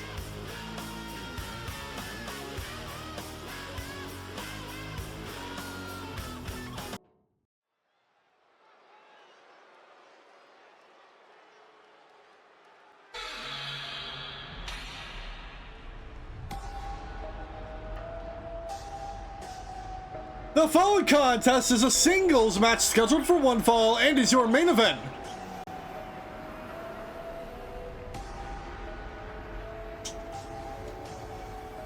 Introducing first,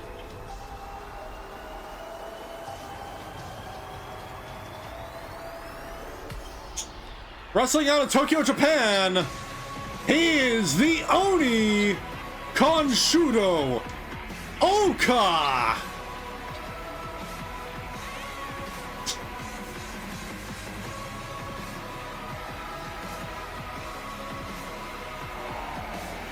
We have Kanshudo here with his first ever main event spot. And honestly, I can't think of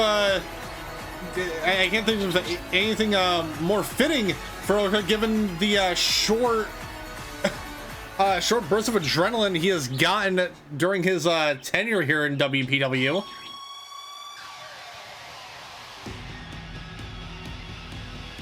And introducing his opponent, being accompanied to the ring by Alexander Devine, he is the WPW Underground Champion, Greg Terrace.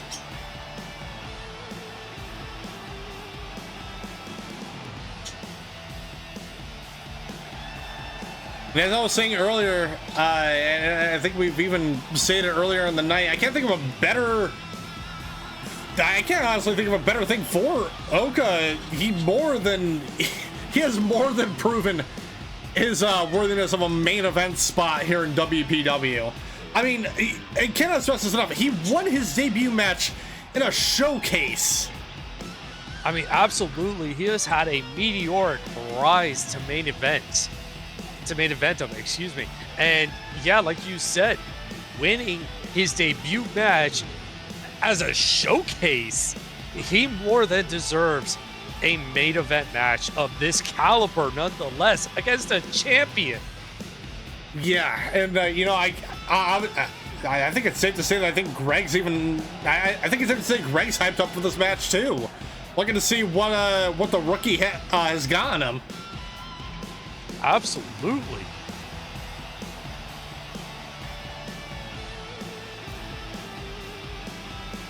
And Greg obviously preparing for his title defense at Stand Your Ground. He'll be going up against Montgomery.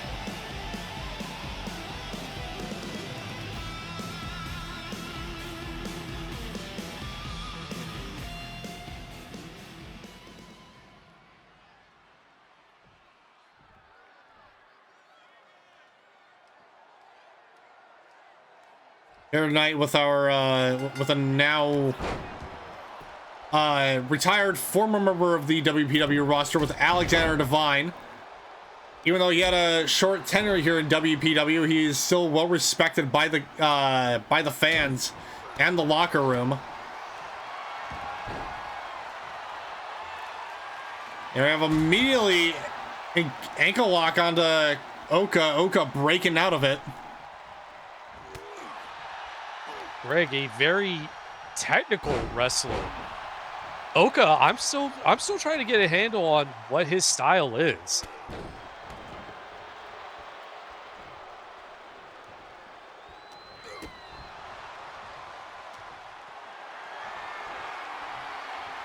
I'll lift him up, but Oka going after the back of the knee.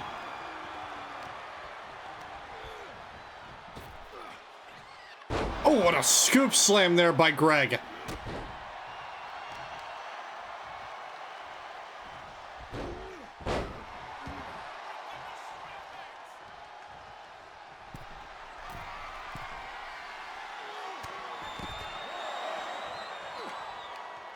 Greg went to the top rope for a double axe handle, but Oka caught him square in the ribs on the way down.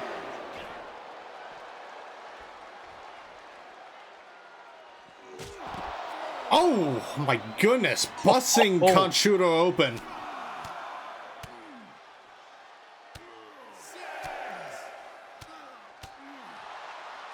And Greg with just that ground and pound, just being unrelentless on the mats.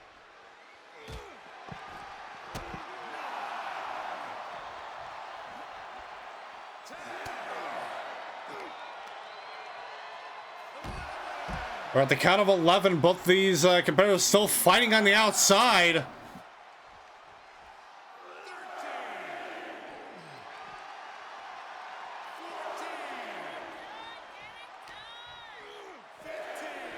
At the count of 15, and oh, nope, Greg to the top turnbuckle. One for the double axe handle, but just undershooting. But Kanshudo with that springboard drop kick.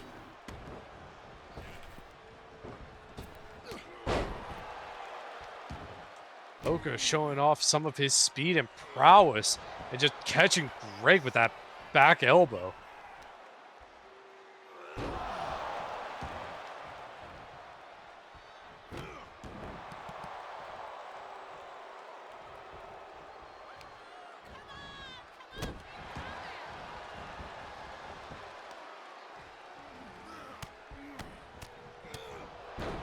Series of punches across the face there, going for the cover now.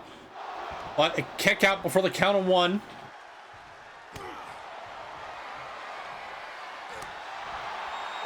Oh, we have the back and forth between the Yoni and Greg. Telling Greg just to give him one on the jaw. Returning just chops. Right. Absolute bombs being thrown. Oof. Looks like Oka got a jab on the neck there. Here we have the cover. But another kick out by Greg before the count of 1. Oka might have got a little bit of a free shot on the Adam's apple there.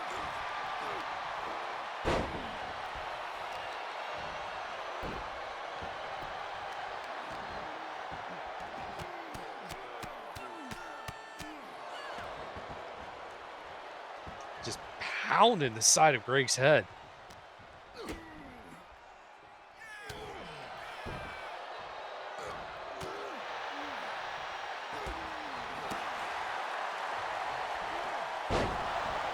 Bridging suplex there by Greg.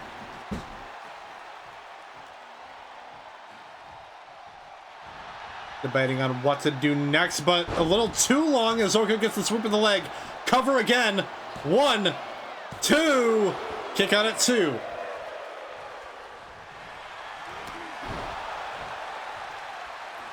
And can we talk about the absolute respect Alex has for this matchup here? Oh, absolutely. He's been clapping for both men. Yeah, he's not using the sort of underhanded tactics you see from other wrestling managers. Like, he's not trying to interfere. He's not trying to pull Oka away from a pin attempt. Like, he was literally right there in front of Alex. He could have taken that opportunity, but just didn't. No, absolutely. He's getting this crowd even more hype, which is actually very impressive. You would think Aleksander would be trying to, silence the crowd whenever, his guy's getting pinned, but no, he wants them to get louder.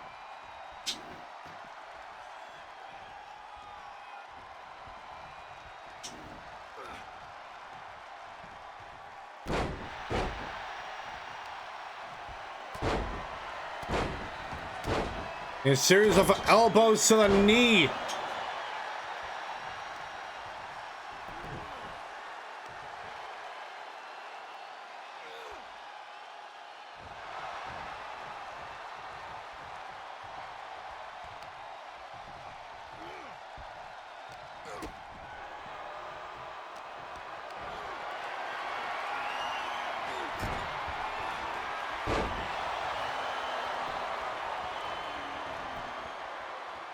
We have a cover once again. Kick out at 1.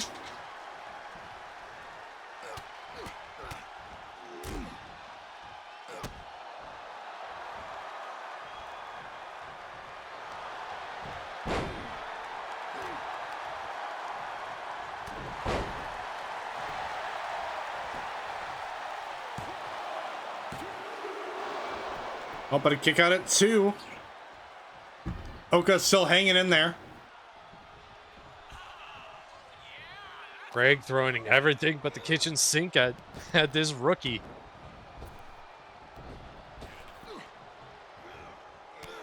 Oh, trying to catch up with that scoop slam. Oka, though, drop kick. Textbook middle rope drop kick, catching Greg square in the jaw. Brief clothesline there. Greg going to the top turnbuckle now.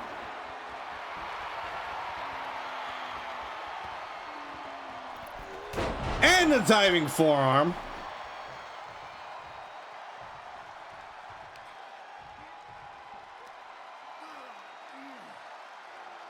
Neck crank made to Kanshudo.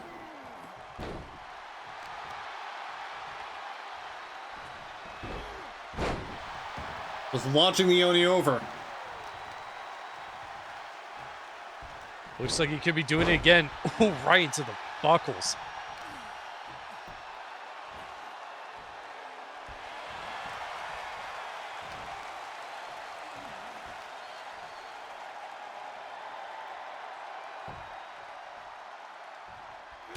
continuing to go after that head there, but oh, spine buster.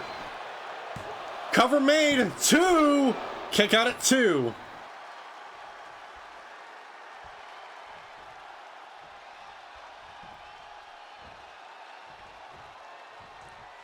And again, Kanshudo right there by the ropes, and Aleksander just letting the pin happen.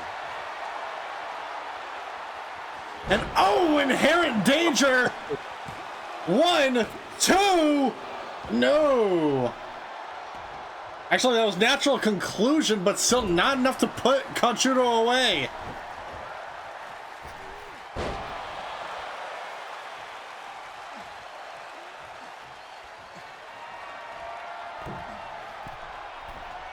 Top turnbuckle now. Oh, dive by Greg. 1, 2, 3.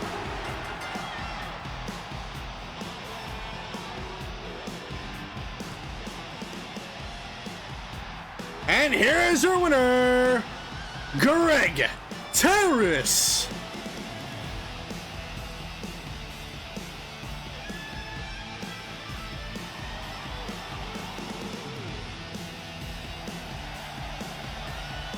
Congratulations to Greg on the winning of this main event here tonight. Now, here is Sioka coming back into the ring. And would you know it, a great handshake showing the code of honor to end off the match and to end off tonight. Ooh, my heart stopped for a second. After a beautiful match like that, I was semi-expecting some underhanded shenanigery, but no, great sign of respect. Yeah, great sign of respect from all parties. And tweeting on social media, Jacob Storm saying, come War Games match, Butler, you will be broken. And yeah, ladies and gentlemen, that is what's happening next time for WPW. We got ourselves pay-per-view action next time when we head into WPW Stand Your Ground. And to go over the final card of that show. It will be posted on social media within the coming weeks.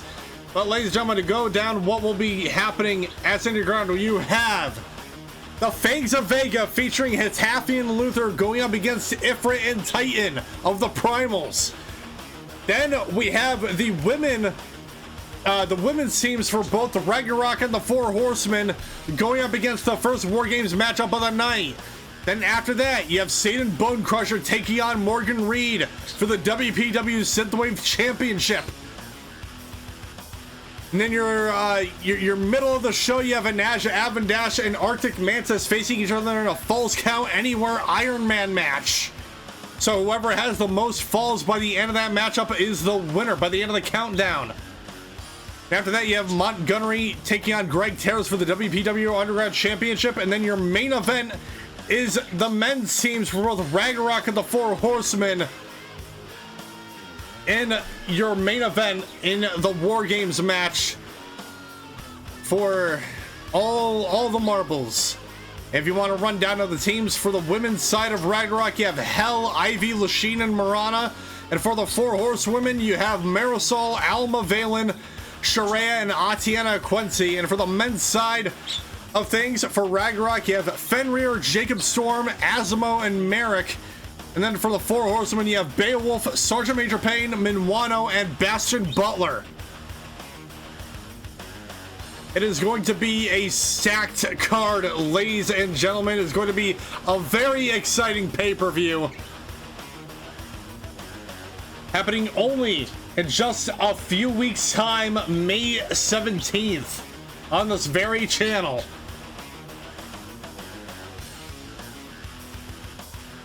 Andrew, are you excited for the pay-per-view? Words cannot describe how excited and hype I am for this. I mean, these are absolute banger matches that could go either direction. There is no clear-cut winner, and everybody's going to be on the absolute edge of their seats. yeah, everybody's got to be on the edge for that night, and yeah, I can't agree more on that end. But ladies and gentlemen, this is where we're gonna be ending it off for tonight.